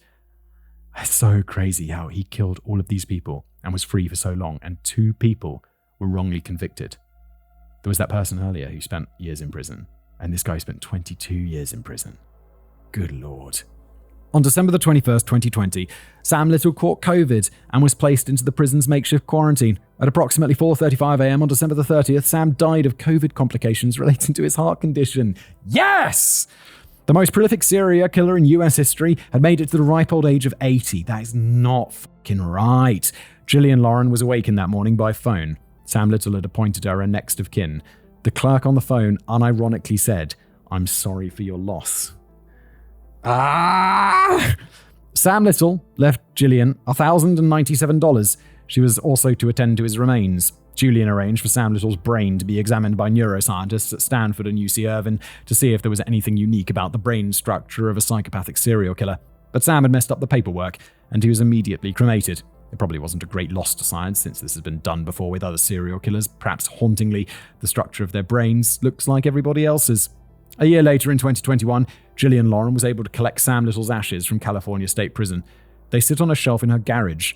She's not quite sure what to do with them. I'll tell you what, Gillian, just throw them in the fucking bin. Just take him out to that wheelie bin out front, dump him in there, and never think about it again. Lauren pressed him. Shortly before he died, Sam Little said to Gillian Lauren, quote, "I'm sorry and ashamed about the deaths of these women." Lauren pressed him, saying that he didn't really mean this and it was just an act. Sam responded, "Yeah, you got me. I put on a show for the world, the public. They're strangers. They don't really know me. All I can do is pray for my soul. God says that murdering is no seriouser than the stealing of a candy bar." Dismembered appendices. At the current time of writing, 61 of the 93 murder confessions Sam made in 2018 have been verified by law enforcement. In terms of proven victims, this makes Sam Little the most prolific serial killer in US history, outstripping Gary Ridgway, the Hart brothers, Harvey Donald, and John Wayne Gacy by a wide margin.